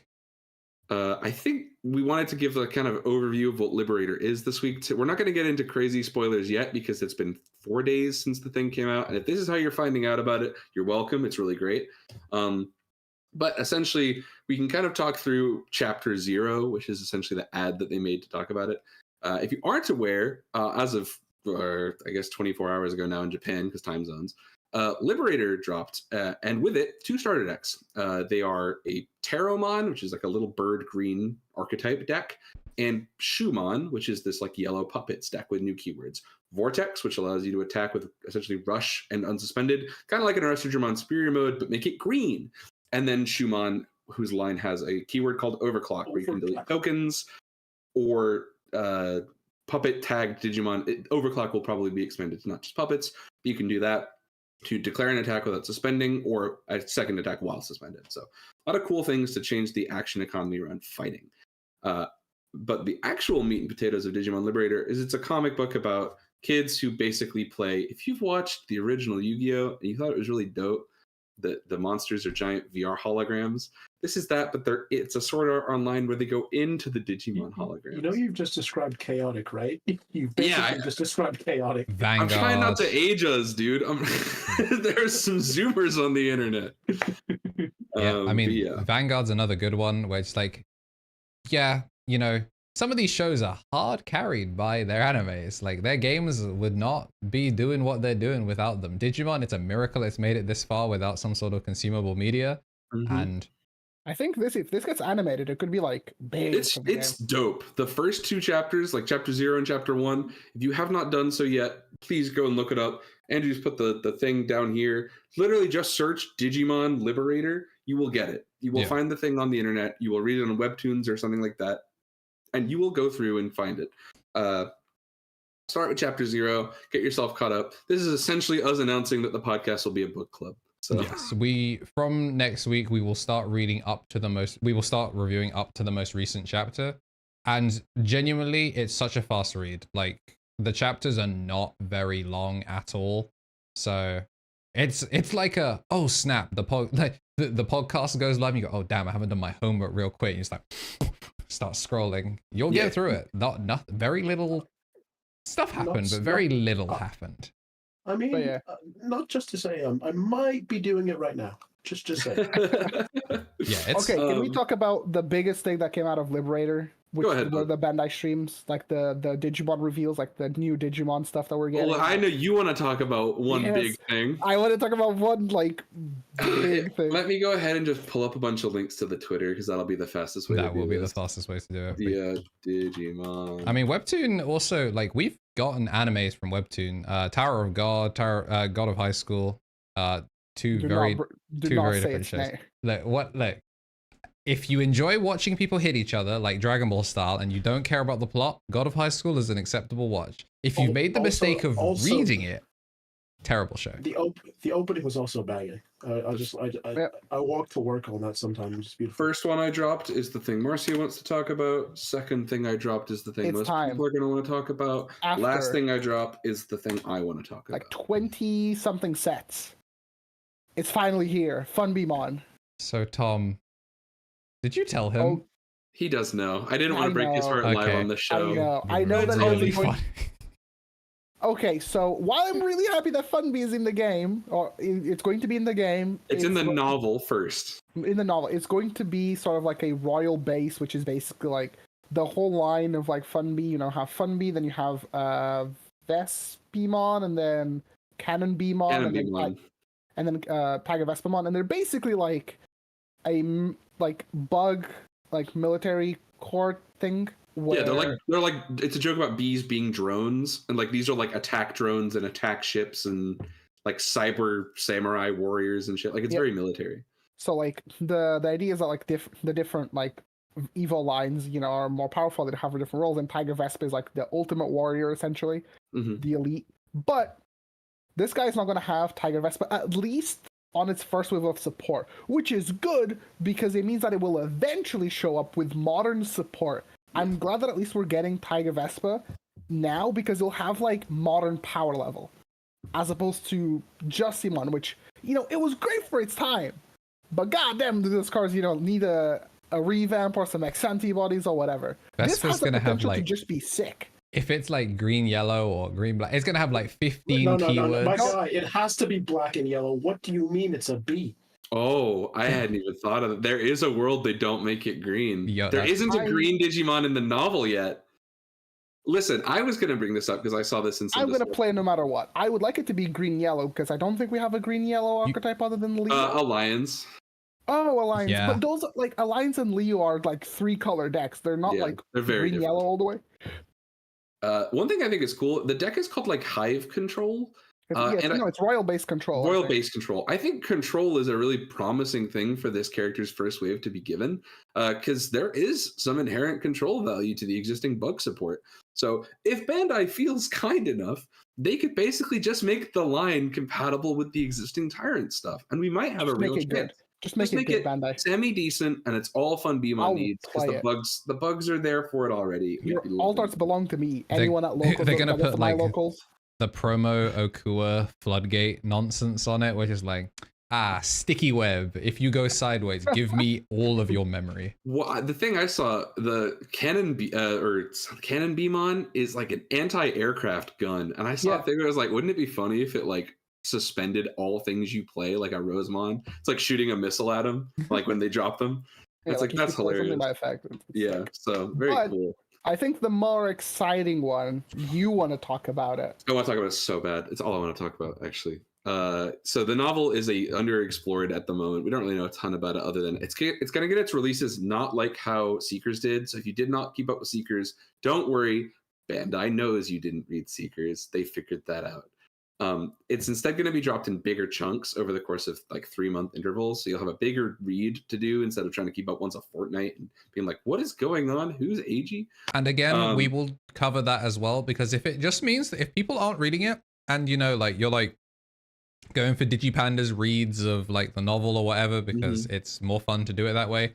We'll also do like a thing is like TLDR didn't want to, you know, reading too long, didn't read. Yeah, like straight up, it's like this card doesn't say on deletion draw 1. Too much card text. Like we'll break it down for you. We'll jingle some keys during the segment as well if it helps. The shtick with the novel is it takes place concurrently in the story of Liberator, like the comic, except it will follow a different cast of characters. The main character, which is a tamer called Yuki. Yuki has a partner, Impmon, which according to the material is sort of tied into a Bielstar line at some points, but has been given an entirely new evolution line that I'm just crazy about. So in that third tweet that I dropped in the pod chat, Baba Booey, what's up? We don't know any of the names about it, but I want to point out my favorite thing. Obviously, yeah, we know it looks like Growlmon, War Growlmon, and Megidramon. That's the hype part. The new cards are absolutely dope. The entire gimmick is that they can evolve into evil dragons and dark dragons from the trash if your hand is small enough. So there's some cool, really interesting sort of lines. It's like Belphamon, but even more like restricted. Yeah. 4 in hand is like 4 is not a lot. I'm excited. Your Mirage matchup is automatically great. Yeah, and I'm sick of losing to Mirage, boys. Let me tell you. It's either great or bad because I know Belphamon players say that the matchup isn't bad, but it's not good either. It's both of neither of you have fun because you're stuck at 7 the whole time. Yeah. The line is tight. Obviously, it's themed on some punk aesthetics. So we have Impmon, Punk Dramon, Bass Dramon, Guitar Dramon. Easy. Oh, no, look. Sorry, wait, Shredder Dramon, Mega Shredder Dramon. No. Why not? Shredder. That's Punk Growlmon, Heavy Metal Growlmon, and I don't know, Shredgidramon. If they're not called Growlmon or they don't get the little pencil, it will be a personal assault on my personal happiness. I want to point out 2 things. If you're a big dork and you like Digimoji jokes, I said this to Marcio on Thursday, but on the Knuckle Duster on the level 4 on the champion, it says Punk in Digimoji, which goes so hard I almost don't know what to do with myself. The only thing other people I've seen talk about is that like, oh, that looks like a new Cyborg 4 machine. So yeah, it does. Yeah, I love the cycle of Digimon. But it's purple, so like why his wings guitars? That's why he's cool. That's the dopest part. Yeah, dude, you know as well. They made this one Dark Dragon. Surely be a dark. Yeah, it'll be a Dark Dragon or an Evil Dragon. I mean, we know it's a Dark Dragon because the Impmon line is reduced the cost of Dark Dragon and Evil Dragon by 1. One thing I thought was cool is if you look at his chest, he's got the Beelzemon has like the third eye on the top of his forehead. His chest is Beelzemon's face upside down. Wait, zoom in hands. Zoom in? Oh yeah, actually, wait, that's crazy.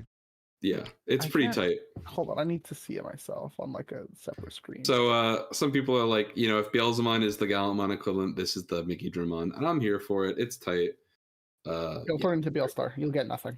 I'll probably do both, considering it's going to be based more closely on the card game. I'm sure these lines. There's a lot of people who are upset that it isn't Bielstar right now.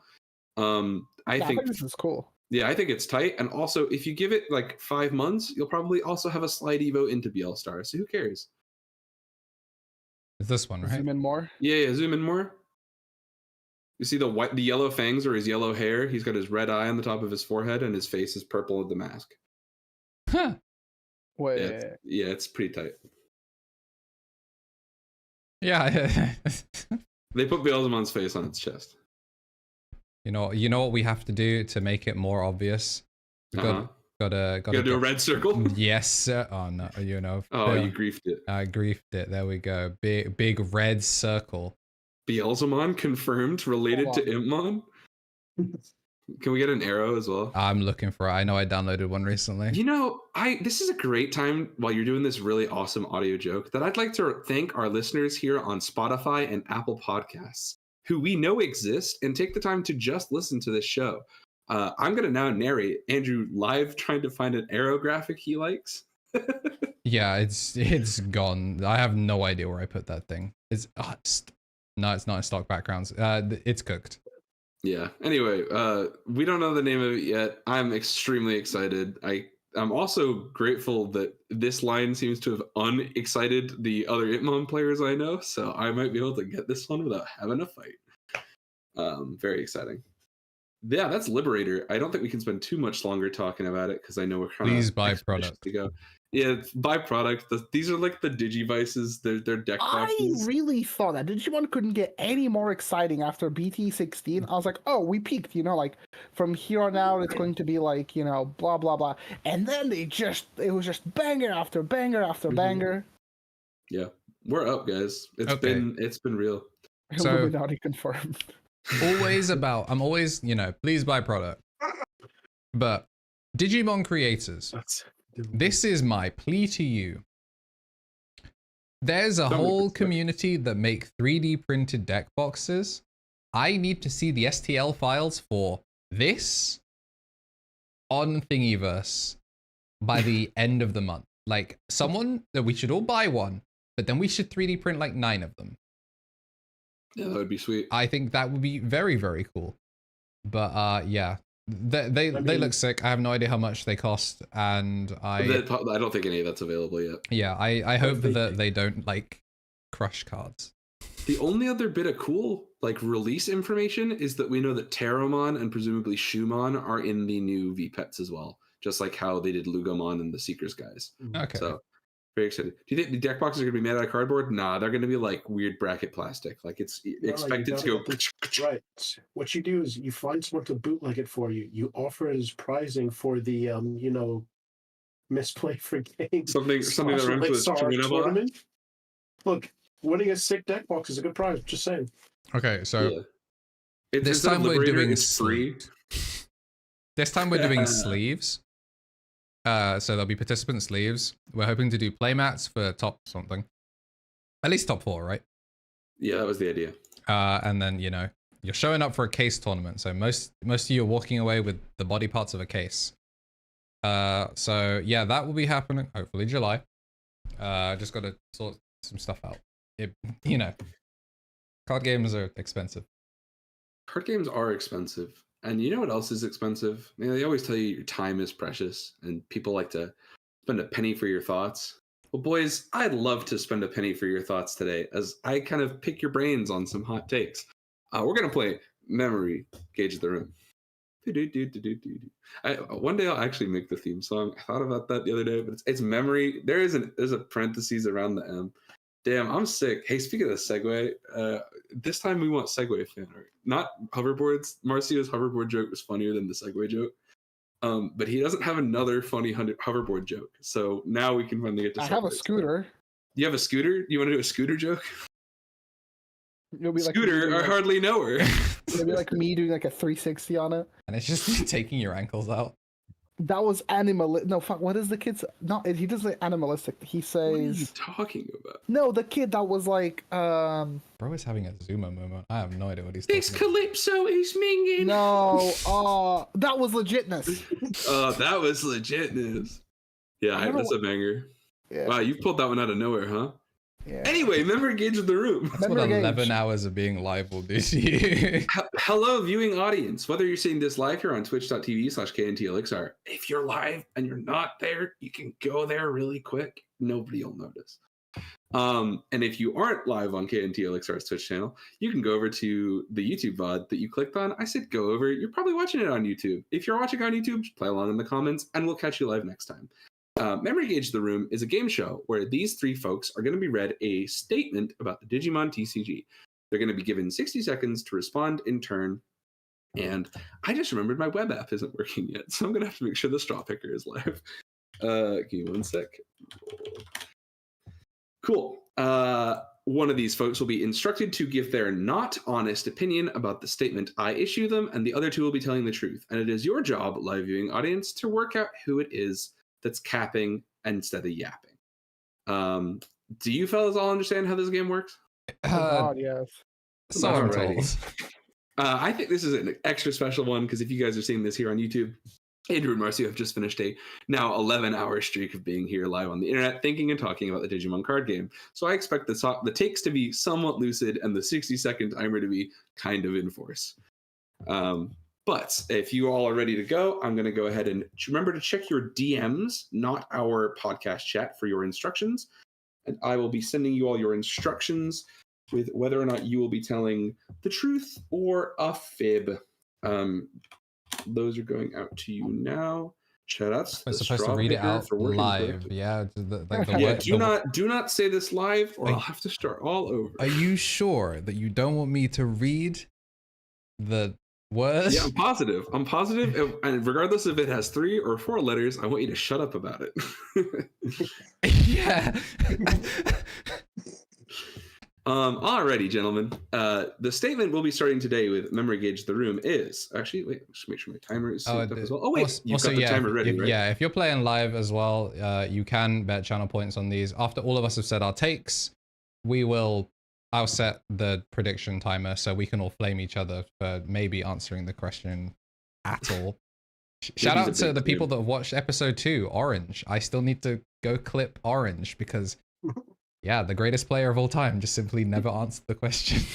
Yeah, no pressure, Terry, but you are the next contestant after Jamie Conquest's Harry was on masterclass. Harry was on. Harry. Yeah, I ended up not merging the videos. Yeah, my life is long. Anyway, the statement you guys will be responding to for round 1 of Mem Gauge the Room is Bandai makes reprints, such as OTP e-packs, reprint sets, or event pack distributions sufficiently acceptable. One more time, the question is, Bandai makes reprints, such as OTP e-packs, reprint sets, or event pack distributions sufficiently accessible. Give these guys a minute to talk this over in their heads, think about how they're going to do it, because one of them might not be telling the truth. Hopefully one of them remembers not to tell the truth, because that's the point of the game show. And for you all at home, I'm sure everybody's got thoughts about like, it's frustrating because so-and-so pulled the art I wanted was a winner only, or the thing I wanted was not in the reprint set and all this stuff. So I think it's going to be a good one. Andrew, are you ready to get started? Because we pretty much just assume you're going first these days. Yeah, sure. Alrighty. Yeah. Okay, so Andrew, for this episode of, or this part of Memory Gauge the Room, the statement you'll be responding to is Bandai makes reprints, such as OTP packs, reprint sets, or event pack distributions sufficiently acceptable. Your time starts in 3, 2, 1, go. No. They fumble this harder than they fumble promos in general. The OTP e-packs are great for the first 3 weeks. But then after I pulled my 9th consecutive Darkdramon, I'm throwing a brick through a window. We're all tired of security rookies, but that is also because we just got them late. But just generally also their reprint sets are quite literally 0 for 2. Ghost Game has not had a positive impact on the card game since it was introduced, outside of maybe BTA, where it just introduced nothing of value. So that's when they got away with it. The LM packs in English are terrible because of how they're distributed. RBO1 was a disaster, and made even worse so by the fact that one of the cards that in the best deck arguably of the format requires you to have opened a notably bad pack, and they should just really just start from scratch again. Japan got it nice though. It did it nice though. That's your time, but of course the game goes in 3s. And Marcio, the statement you're going to respond to is Bandai makes reprints, OTP packs, reprint sets, or event pack distributions, and the like sufficiently acceptable. You ready to go? Yeah. All right, your time starts in 3, 2, 1, go. I think the packs are sufficiently available for the most part. I think it's really hard to decide what needs to be reprinted because a lot of the times it's random, like, breakout cards that, either get reprinted to get an altar a little bit later, things that normally don't get an altar or a pre-release set, a pre-release stamp set early on, and then they use those kind of tournament pack cards to do it a little bit later on. Sometimes they just use it for, popular archetypes for the case of the event pack stuff. And, the reprint sets, it's hard to tell. We've only really had one, and it's Digimon for a game that's a few years old. I haven't had too much trouble, trying to pick up some old cards. Generally, things are mostly accessible. But when it's like some new staples, then those tend to need some more immediate reprints, which is what I think we're not getting. Instead, we're getting random-ass cards with slightly better art. That's your time. That was Marcio's take on the statement. Bandai makes reprints such as OTP packs, reprint sets, event pack distributions, and the like sufficiently accessible. Terry, last but not least, are you ready to assess that statement yourself? Yes, I'll give it a shot. All right, buddy. Your time starts in 3, 2, 1, go. Right. So starting off, since I'm from mostly like a Yu-Gi-Oh background where cards are just randomly expensive, get reprinted. Like, have you all seen the Trident Dragon? Like little meme of like make sure your friend has it. That doesn't really happen in Digimon, as you all may know or may not know. I think all Digimon cards are worthless, and part of that is because they tend to reprint a lot of things. Do you know how many memory boosts I got now from RB01 from random pulls? So many. You look at the structure decks that are going to be coming out, more memory, more training reprints, everything's coming out. I think they're doing a very decent job at, at least providing some of the staple cards at sooner packs.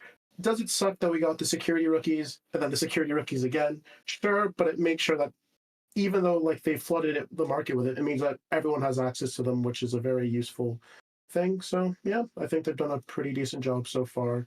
Like in terms of like event packs and stuff as well, it does bring out really cool reprints that even if they are a little bit worthless, make sure there's a lot on the market. That's your time.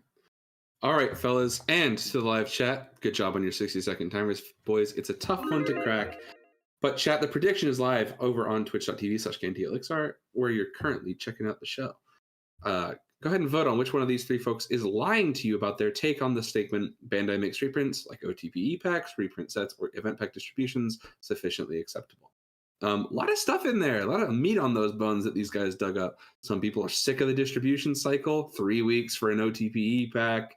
Oh, it's annoying because they didn't ever contribute something positively to a set.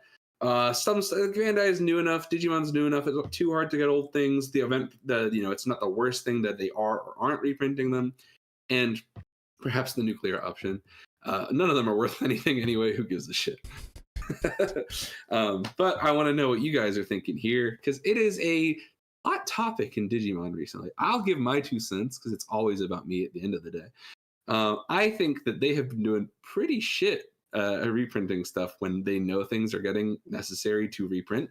But it's not so much about the staples that we didn't have enough of. It's the cards that were made intentionally difficult to get in the first place, tied to a time distribution method. I'm talking about box toppers, mostly Raremons and trainings and stuff like that.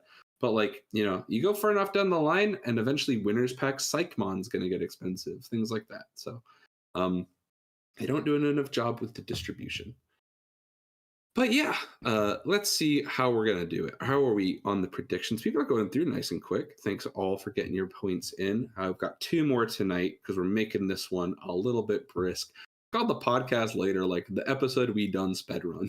Yeah, we normally would record bonus content after this, and we're probably on time to be able to record bonus content. But I'm cooked.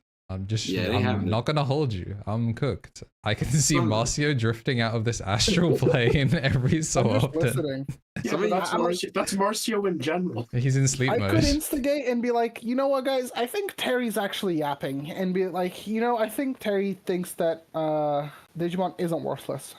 And Evil Terry be like. The game. My binder is valuable. Yeah, Evil Terry be like, got any trades? All right, so the vendor. Andrew, what are the people telling us? The people are telling us that at 0% of the vote, this guy, and majority vote is this guy. They think with 69%, nice. Of the total percent of the vote, Marcio is the capologist.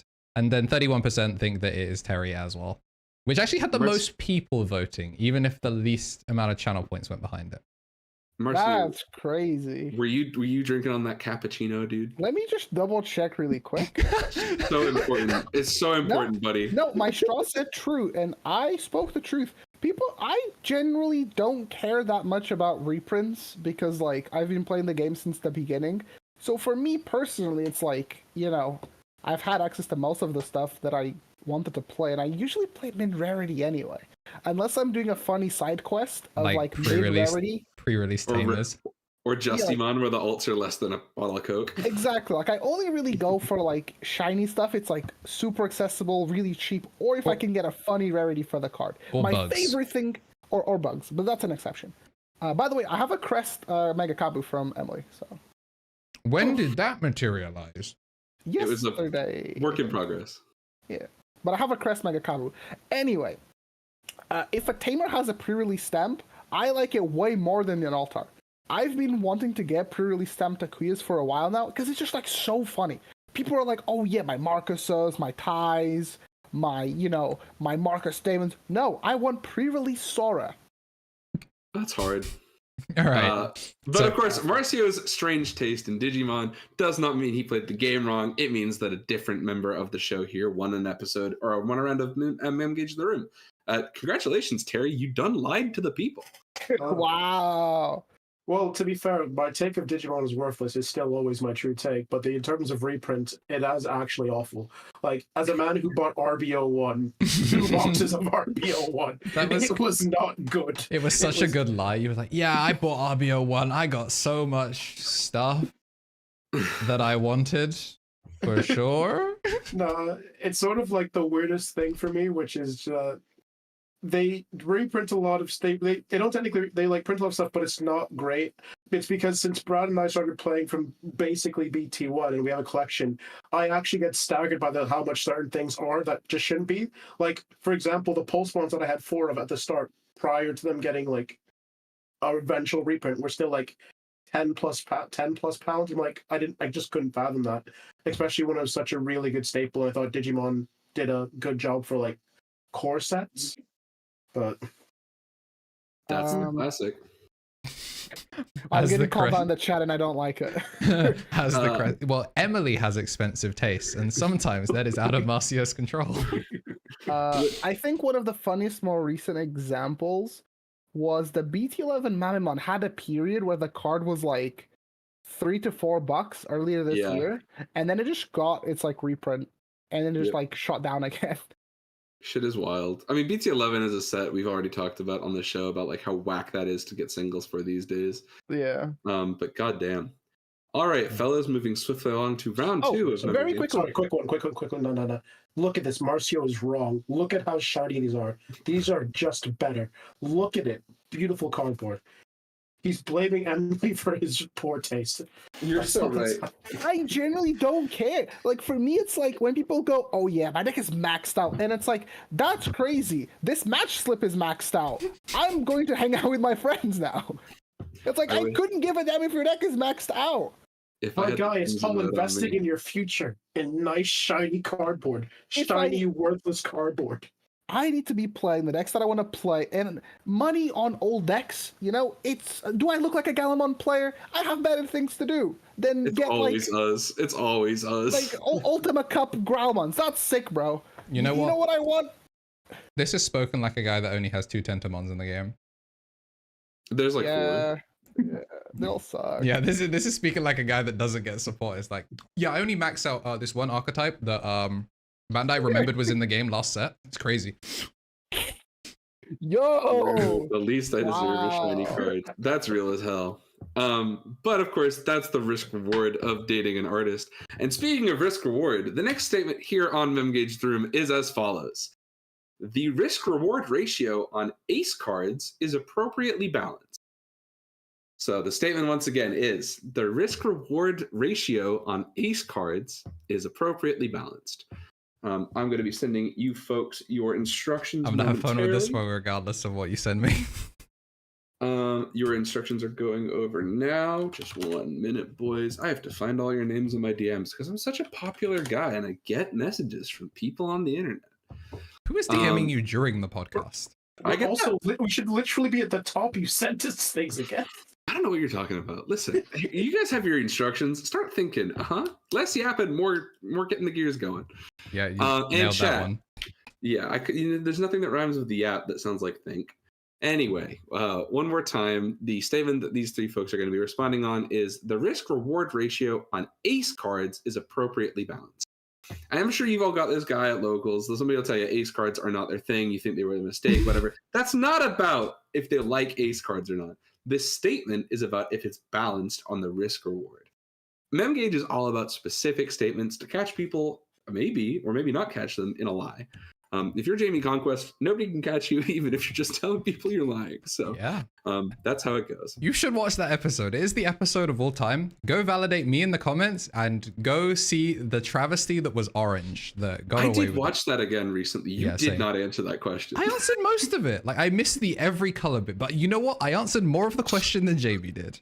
That's true. Jamie just didn't answer it at all. But I think you've had enough time to think now that I baited you into talking about something. Andrew, let's get started. Yep. The statement you'll be responding to is the risk-reward ratio on ace cards is appropriately balanced. And your time starts in 3, 2, 1, go.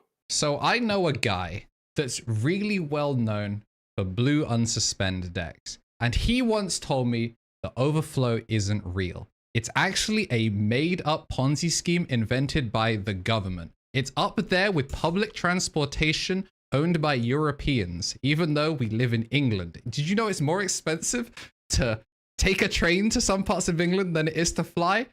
But if you hop the train fare and just never actually have to deal with overflow, it's like you get to slam a 5 for 4. That used to be, I slammed my level 5 because I bricked. Now it's a game plan. SetCon has made a massive resurgence because they can play 8 level 5s that must be answered, or they turn into Shadow Seraphi and you lose the game. Yes, it makes Zudomon kind of the best ace, and it will always be the best ace, but they are very appropriate because overflow is fake cost. Thank you, Andrew. That was Andrew's response to the statement, the risk-reward ratio on ace cards is appropriately balanced. And the game goes in 3s. Marcio, are you ready to get moving? I'm ready. Your timer starts in 3, 2, 1, go. I think overflow generally, I think it's like pretty balanced. It depends where the level of the card is. So for example, Zudo Ace tends to be a card that tends to fight very well against like the other aces. But it's generally a card that is also like, it's not going to stick around for a long time. But things like the Mega Gargomon as like a level 6 boss monster, it means that like it rewards the opponent for removing it. So it sort of creates this like idea of like, yes, I have this powerful ace, but you get rewarded for removing it, which is something that we didn't really have before. It was just kind of like you removing an opponent's card was just what you were trying to do. There wasn't really much risk to it. Now, I think ace is adding another form of interaction, or the layer of interaction, makes it so that the opponent has to like respect your aces, and it means that in some decks normally you don't have access to, or rather in some decks you get to play aces that are not typical. That's your time. Yeah, I forgot the time. It might be. Good effort. You had the roadblock of not having the visual aid there, but that's a-okay, because that was Marcio assessing the statement. The risk-reward ratio on ace cards is appropriately balanced. Terry, last but not least, let's get you to it, King. Your time starts in 3, 2, 1, go. So I do think the sort of risk reward for aces are relatively balanced, at least currently, because like you can hard slam a Zudo ace for 4 or any of the level 5 aces. But typically, as the game goes on, they're gonna get removed. So I personally have this greatest hatred of playing ace cards in my deck, because I just assume that I'm immediately gonna get punished by it for whatever reason. Hard slam Andromon, my opponent's on Mirage. Hard slam a Zudo ace. I guess I got free memory. They got a card back to your hand. I think currently it's still like fine, because like the Digivolution on your opponent's turn sometimes is insane, sometimes in game winning, but it maybe gets you one step higher, but I don't think that's that bad. Come BT16 and onwards, when we're getting level 6 aces, that's what I'm like, ace into ace, that's just not going to be good. I don't care how much you're overflowing, you are that much further ahead. Thank you very much, Terry. Great job. And for you, the audience, your part of the game starts here, because one of these guys was not being honest with you. They might have said that the risk-reward ratio was suitably balanced and not meant it. And that is an unforgivable sin that only you can suss out using your channel points. I think, as an interesting point, that without mentioning it we had a question the other week about, like, I know what the best deck of the format will be. And I always think that one's fun because it does sort of show up that sometimes people just sort of like, oh my God, I don't know what to say. And that is a real tough part of this game. These guys are put on the spot for 60 seconds and have to come up with something.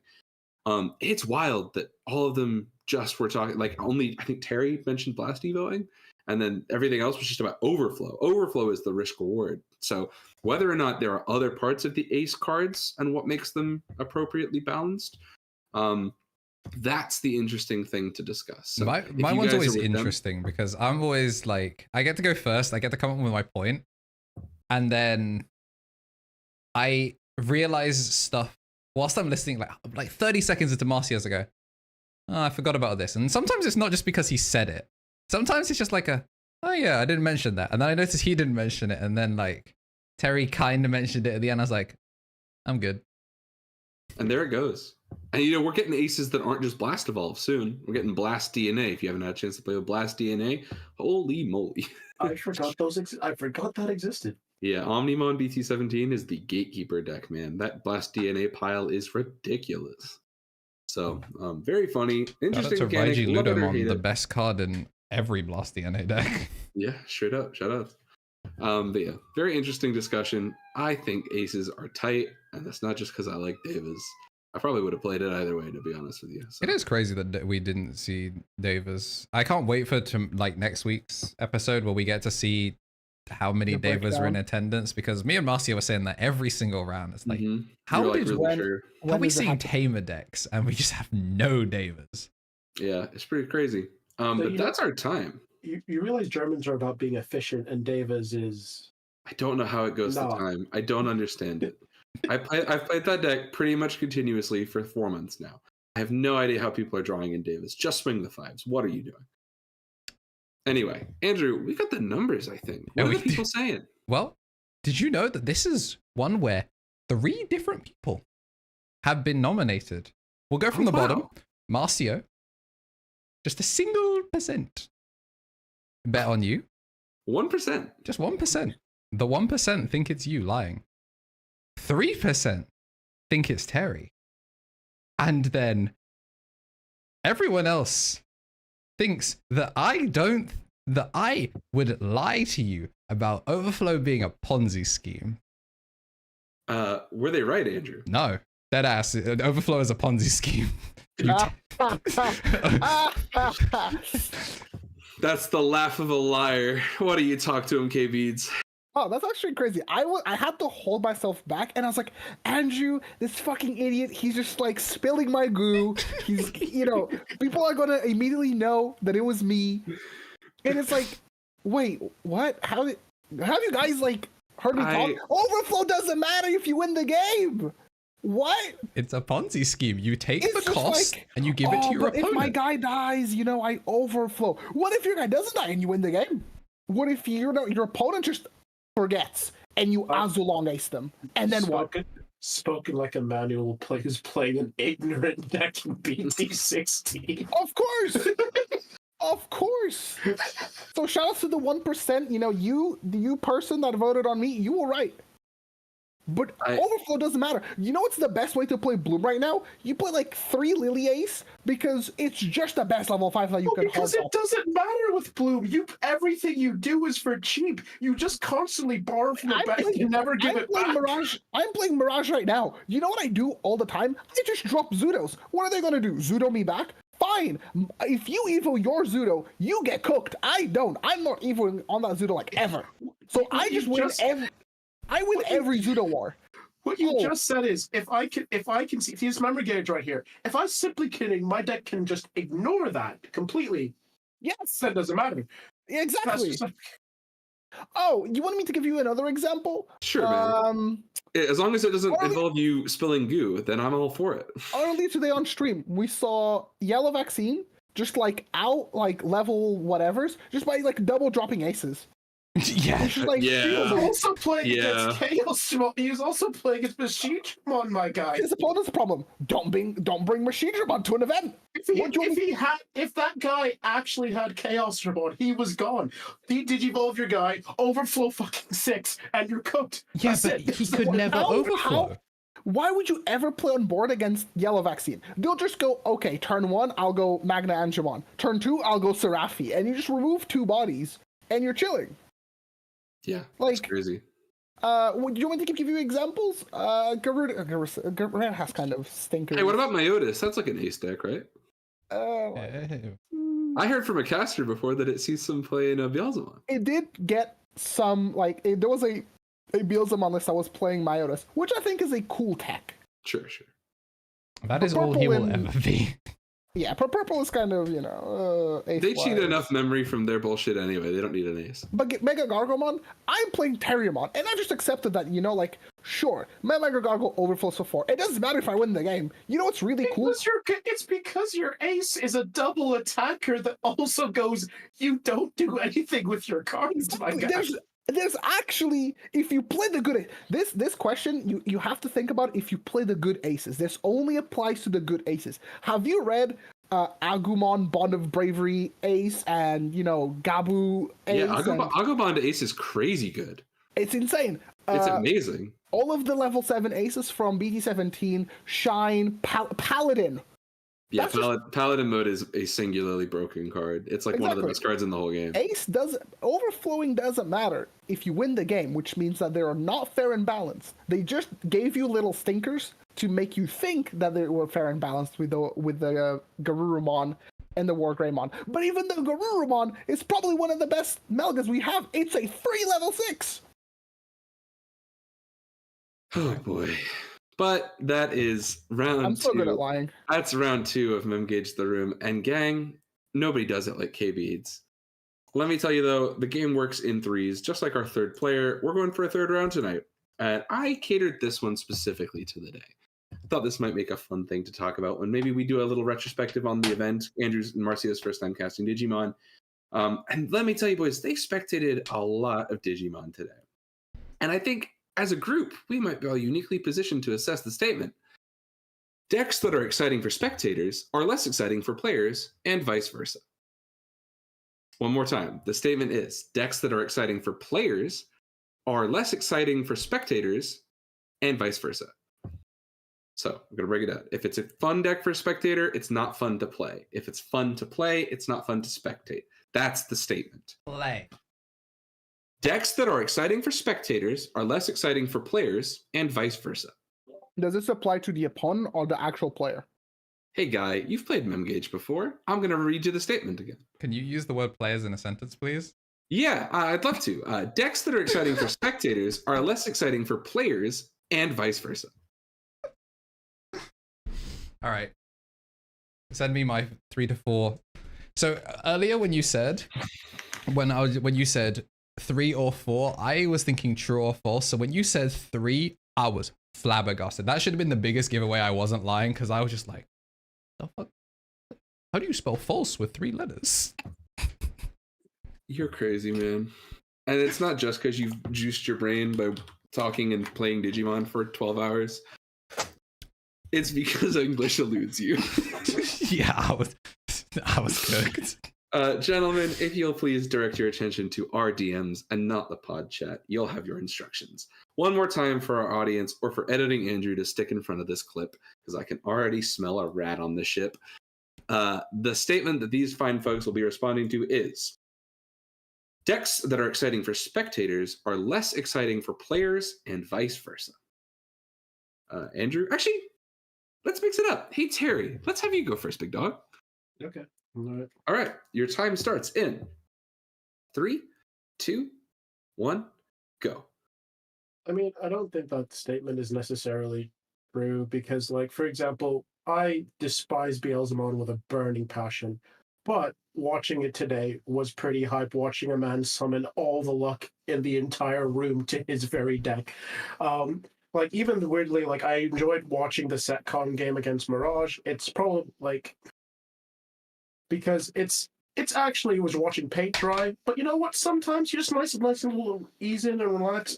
I think it's a really big issue with this game where, like, I think, like, for decks that are really good to watch, like, I don't know, like, I love playing Tsukiyamon. Watching me go unsuspend, do this, play 3 options, go is, like, really fun to me. But for maybe outside people, a little bit interesting.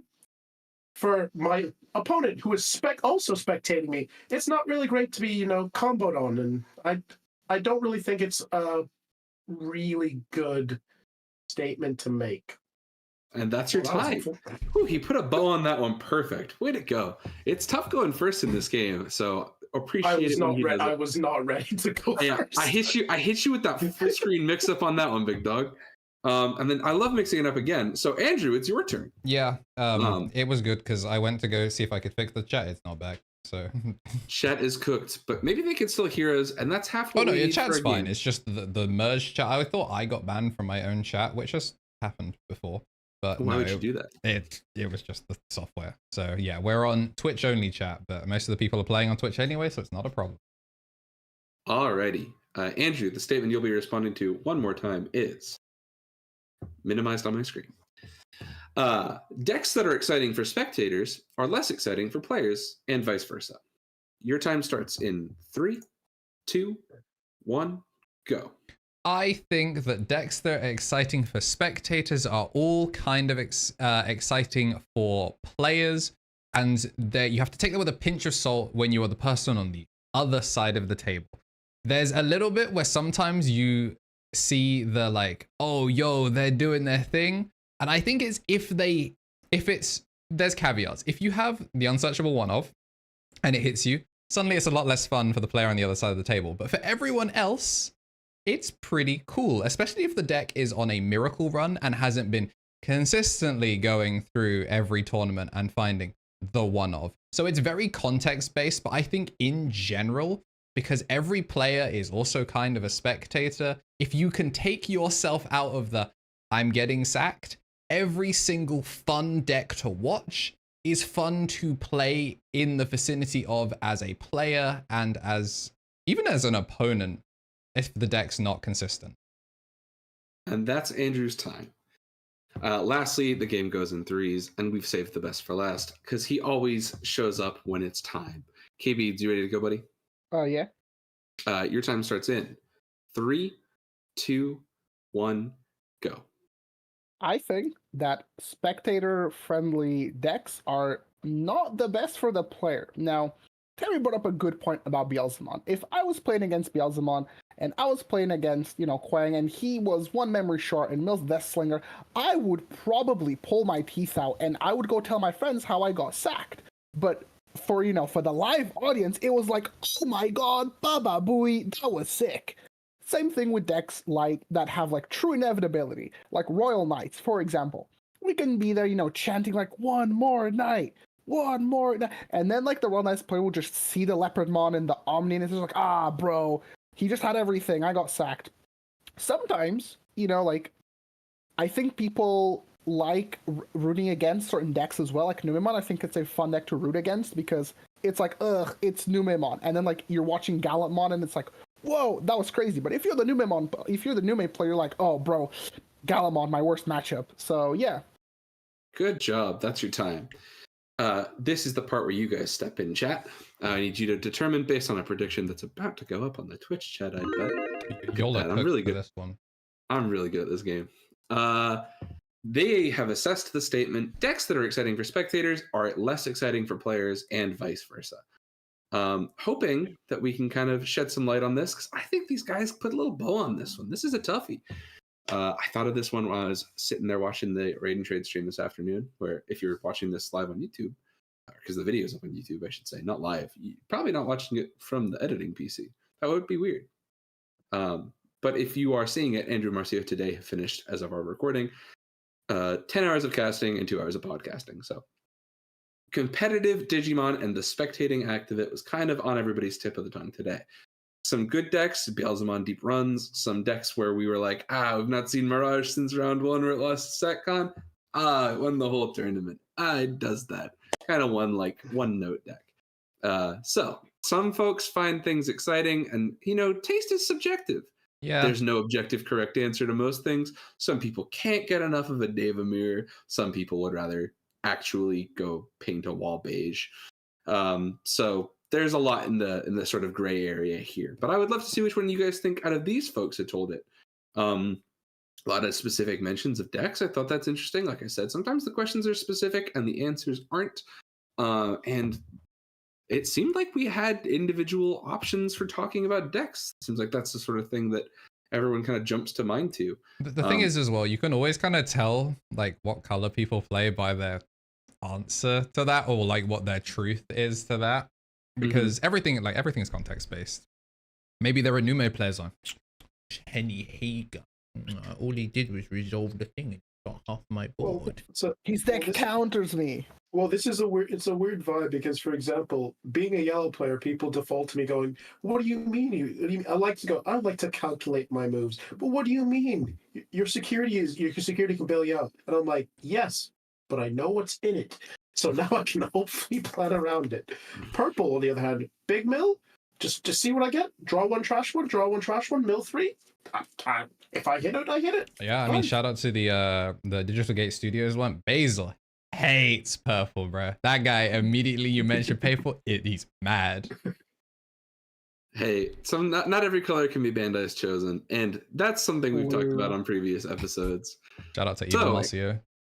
Speaking of, have we got information on whether Marcio cosplayed Evil Marcio today on the show, or did we have somebody else at the chat? No, he's actually, Marcio is reformed. He has a whopping 0% of the votes. Your Honor, he's dead ass. He is dead ass. I have never once lied in my life. Me though, 12% of the vote. Someone thinks that I was back off the goop once again. Probably correct. But 88% of the people think that on Terry, our judge would lie to you about Digimon being, I don't know, fun or something. I forgot the question.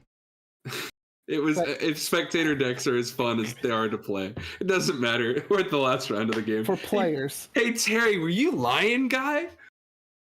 I can wholeheartedly say that I was indeed lying. What the heck, man? That's messed up. Liar. So, I'm trying to figure out my actual point on it. I thought of it weirdly again because of still playing a lot of Yu-Gi-Oh! It's like Snake Eye objectively when I played it is really fun to play. But after you, typically my thing is decks that are fun to play that are fun for someone to play are also typically meta decks because they're winning with it, and it's fun because it's good and they're winning, right? Eventually, you get to the point where it's like, oh wow.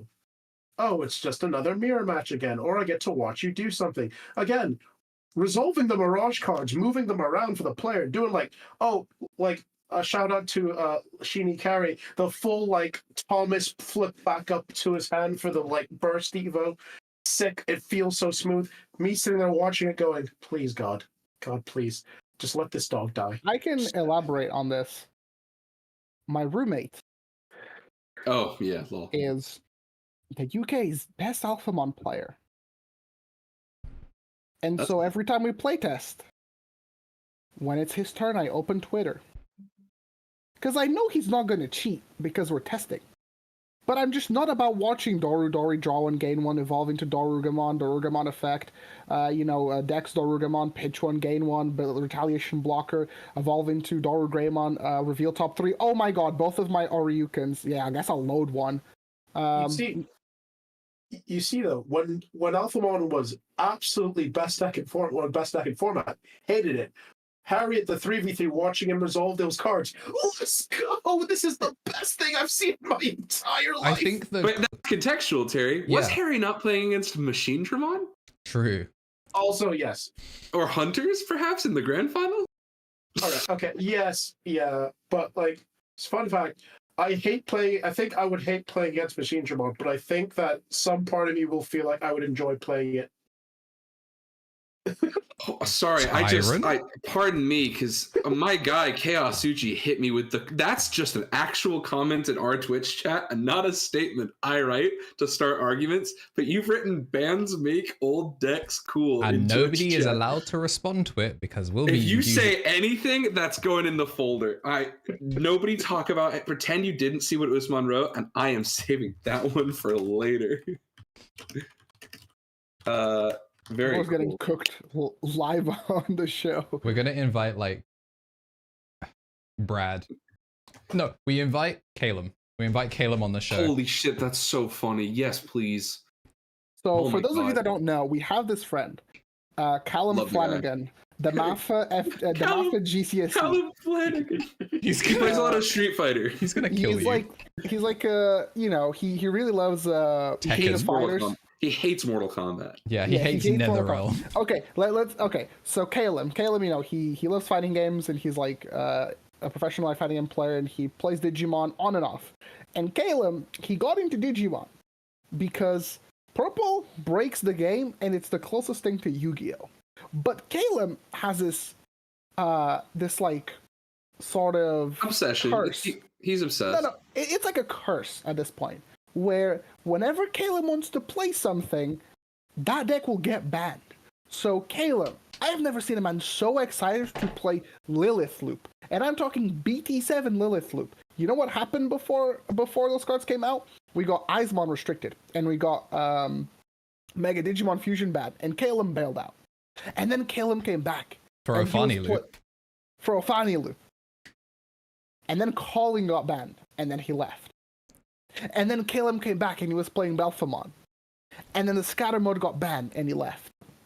And there's probably a timeline where Caleb would have played Anubis, but it got banned before he got a chance to play. Yeah, we showed him Anubis. He was in the building. I was like, yo, look at these cards and look, you see how this is non-once percent? It's like, yo, that looks sick. And then it's like, it got hit. So, you know, do bans make old decks cool? Kind of. Shut up. You're not allowed to talk about this. It's in the folder. It's in the folder. I'm not even kidding. Oh, right. I just put it in the folder. You can't talk about it. Okay. He just needs sleep. It's fine. Marshall, hey, listen. He just has to open his statement with kinda in 3 weeks. I'm the thought police, and you're not allowed to talk about this yet. He's coming back for 7 DLs. Yeah, surely they can't ban he's coming back for this. Misplay. They're not hitting 7 Demon Lords. If they hit 7 Demon Lords, he wants to play. Hey, we have talked about that a little bit. Yes, he wants to play Misplay, but and they'll hit Patamon. You know how he's going to afford? You know how he's going to afford Misplay? By playing 7 Demon Lords. Yeah, you're so right.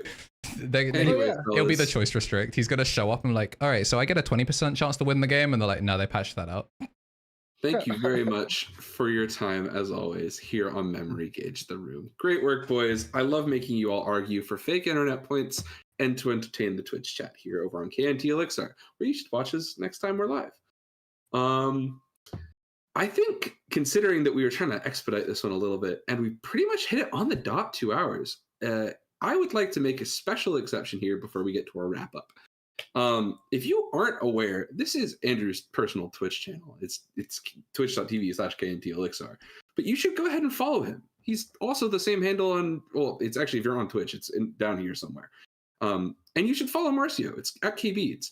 These guys just busted their ass making commentary debuts for 10 hours and put some real skin in the game, even engaging with having to be really cool about being on somebody else's Twitch channel and not saying the things they wanted to say.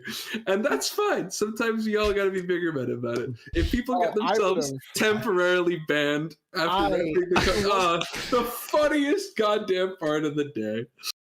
But yeah, hey, I mean, what's a little temporary ban between Bandai and their world champion? If it wasn't for the fact that I was representing Raid and Trade and I want to do more commentary, I would have said some things about security control. God damn.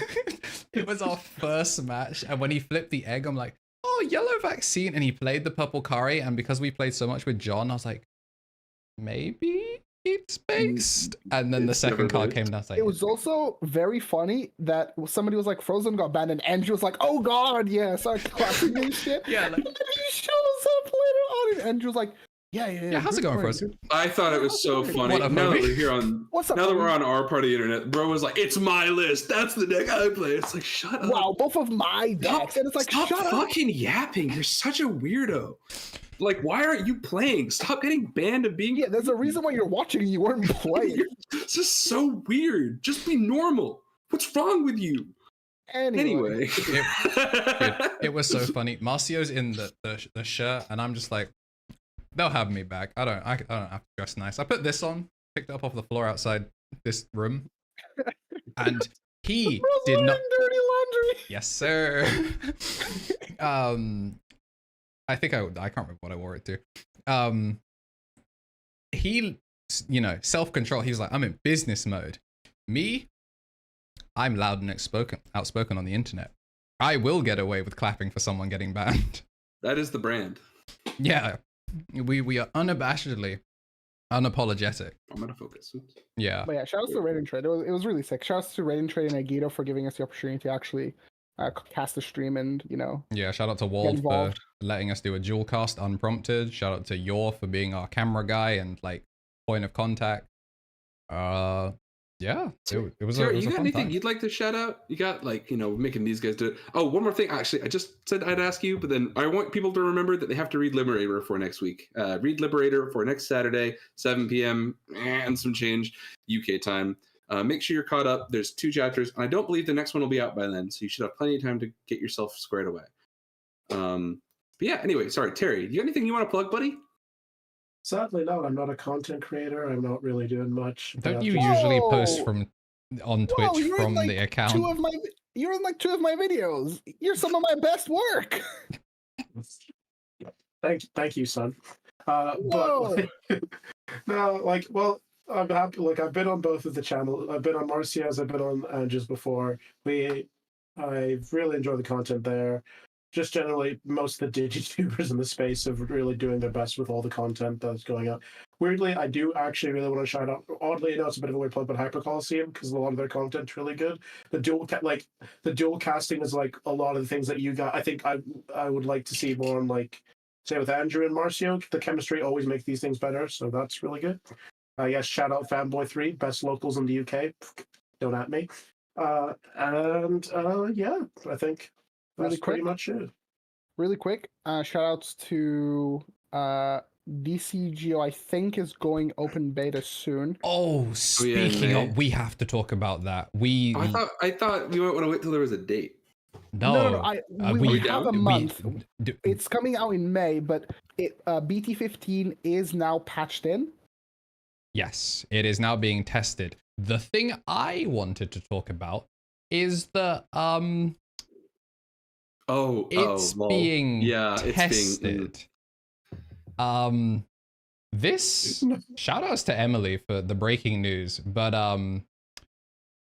DCGO just got its new patch that's not available to the public, and right now I think Bandai would like if it stayed not available to the public. Drazzle right now, for those of you that like to play online for free, Project Drazzle has been an online simulator that lets you kind of like Dueling Book, just play online, play in browser, and practice Digimon. Very, very useful for being a lightweight client. Does have some issues, but you know, it does its best. Every so often it shoots itself. Maybe that's the Bandai ninjas behind the thing. Maybe it's that there are just too many people trying to play Digimon online at once. But they put out a notice that basically says, we know what you're up to. Stop that. So here's hoping that maybe it's unrelated, and maybe it's because they're clamping down as they get ready for Liberator to come out, and they're just like, hey, you better not rehost Liberator. But it definitely can be read as use of images from the Digimon card game for an online gaming site and software without proper license very much refers to website and software to play Digimon online. So look, it's fine because I need to continuously be able to say to Marcio, come to Drazzle at any given point of time. Come to Drazzle. As long as we basically as long as we just keep it basically like under the nobody's going to, you know, blast anything, and we just keep it to ourselves and like enjoy, you know, what we have, it should be fine. Speaking of, I can't remember when I posted this, what have you said that some idiot asked about it in the judge server? If this is where this comes from, I'm finding you. Yeah, 8 days ago, somebody made a statement in Bandai. Wait, that message is as old as the game that the way the game is coded, it does not violate rules, and Bandai is on the same service, so they definitely know about it. It's a challenge, but yeah, somebody in the organized play server asked about running a tournament through Sim, and the reply from a test proctor and tier 1 it was is just like, it's a fan-made passion project and has no affiliation with BOP or the card game and cannot be used for official events. So, you know, maybe that should be brought to people's attention again. What we have currently does not violate the rules, so we should be good. Yeah, at least DGCO is fine. Drazzle might get shot because unless Drazzle has also found the workaround. I don't know. It's kind of hard to blag it when you're a web hosting thing, but like either way, it's just something to be aware of, that whilst we do have it good and are about to have it real good when that thing goes public. I'm gonna start getting back on deck debug. I've been waiting for the BT15 patch for a while now because it's fantastic. You've been waiting for this so much, and then you're like, I just want to play BT16. Yes, the it's idea actually was incredible.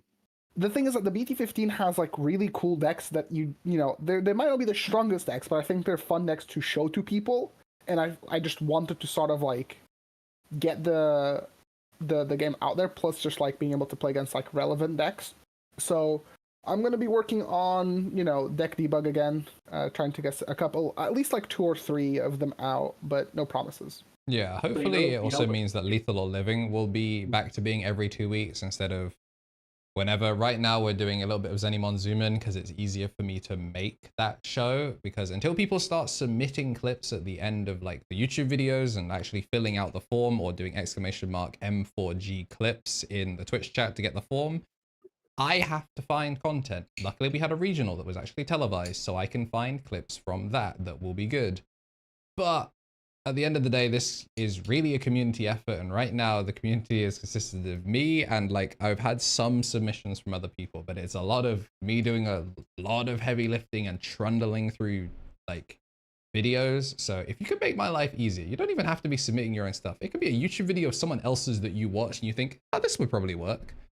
Please submit them so then we can do this game show more, because I think it is the simplest and easiest of our game shows to sit down as a new person and go, yeah, I kind of know what's going on. And it's the easiest one to play live because there are only 2 options. They die or they don't. We had 3 emotes made for that show and it's been on hiatus. But I think with all that said, once again, support your locals, follow the boys. They did a great job today. Shoutouts to Raid and Trade, shoutouts to Agito. Thanks for watching the podcast. It's pretty sweet that we went past 13 last weekend, which was like a kind of wild thing to think about. We had a big pause over the winter, so it's really cool. We were doing a little joke about like, we should have thought about something for next year's, next year's April Fool's Day.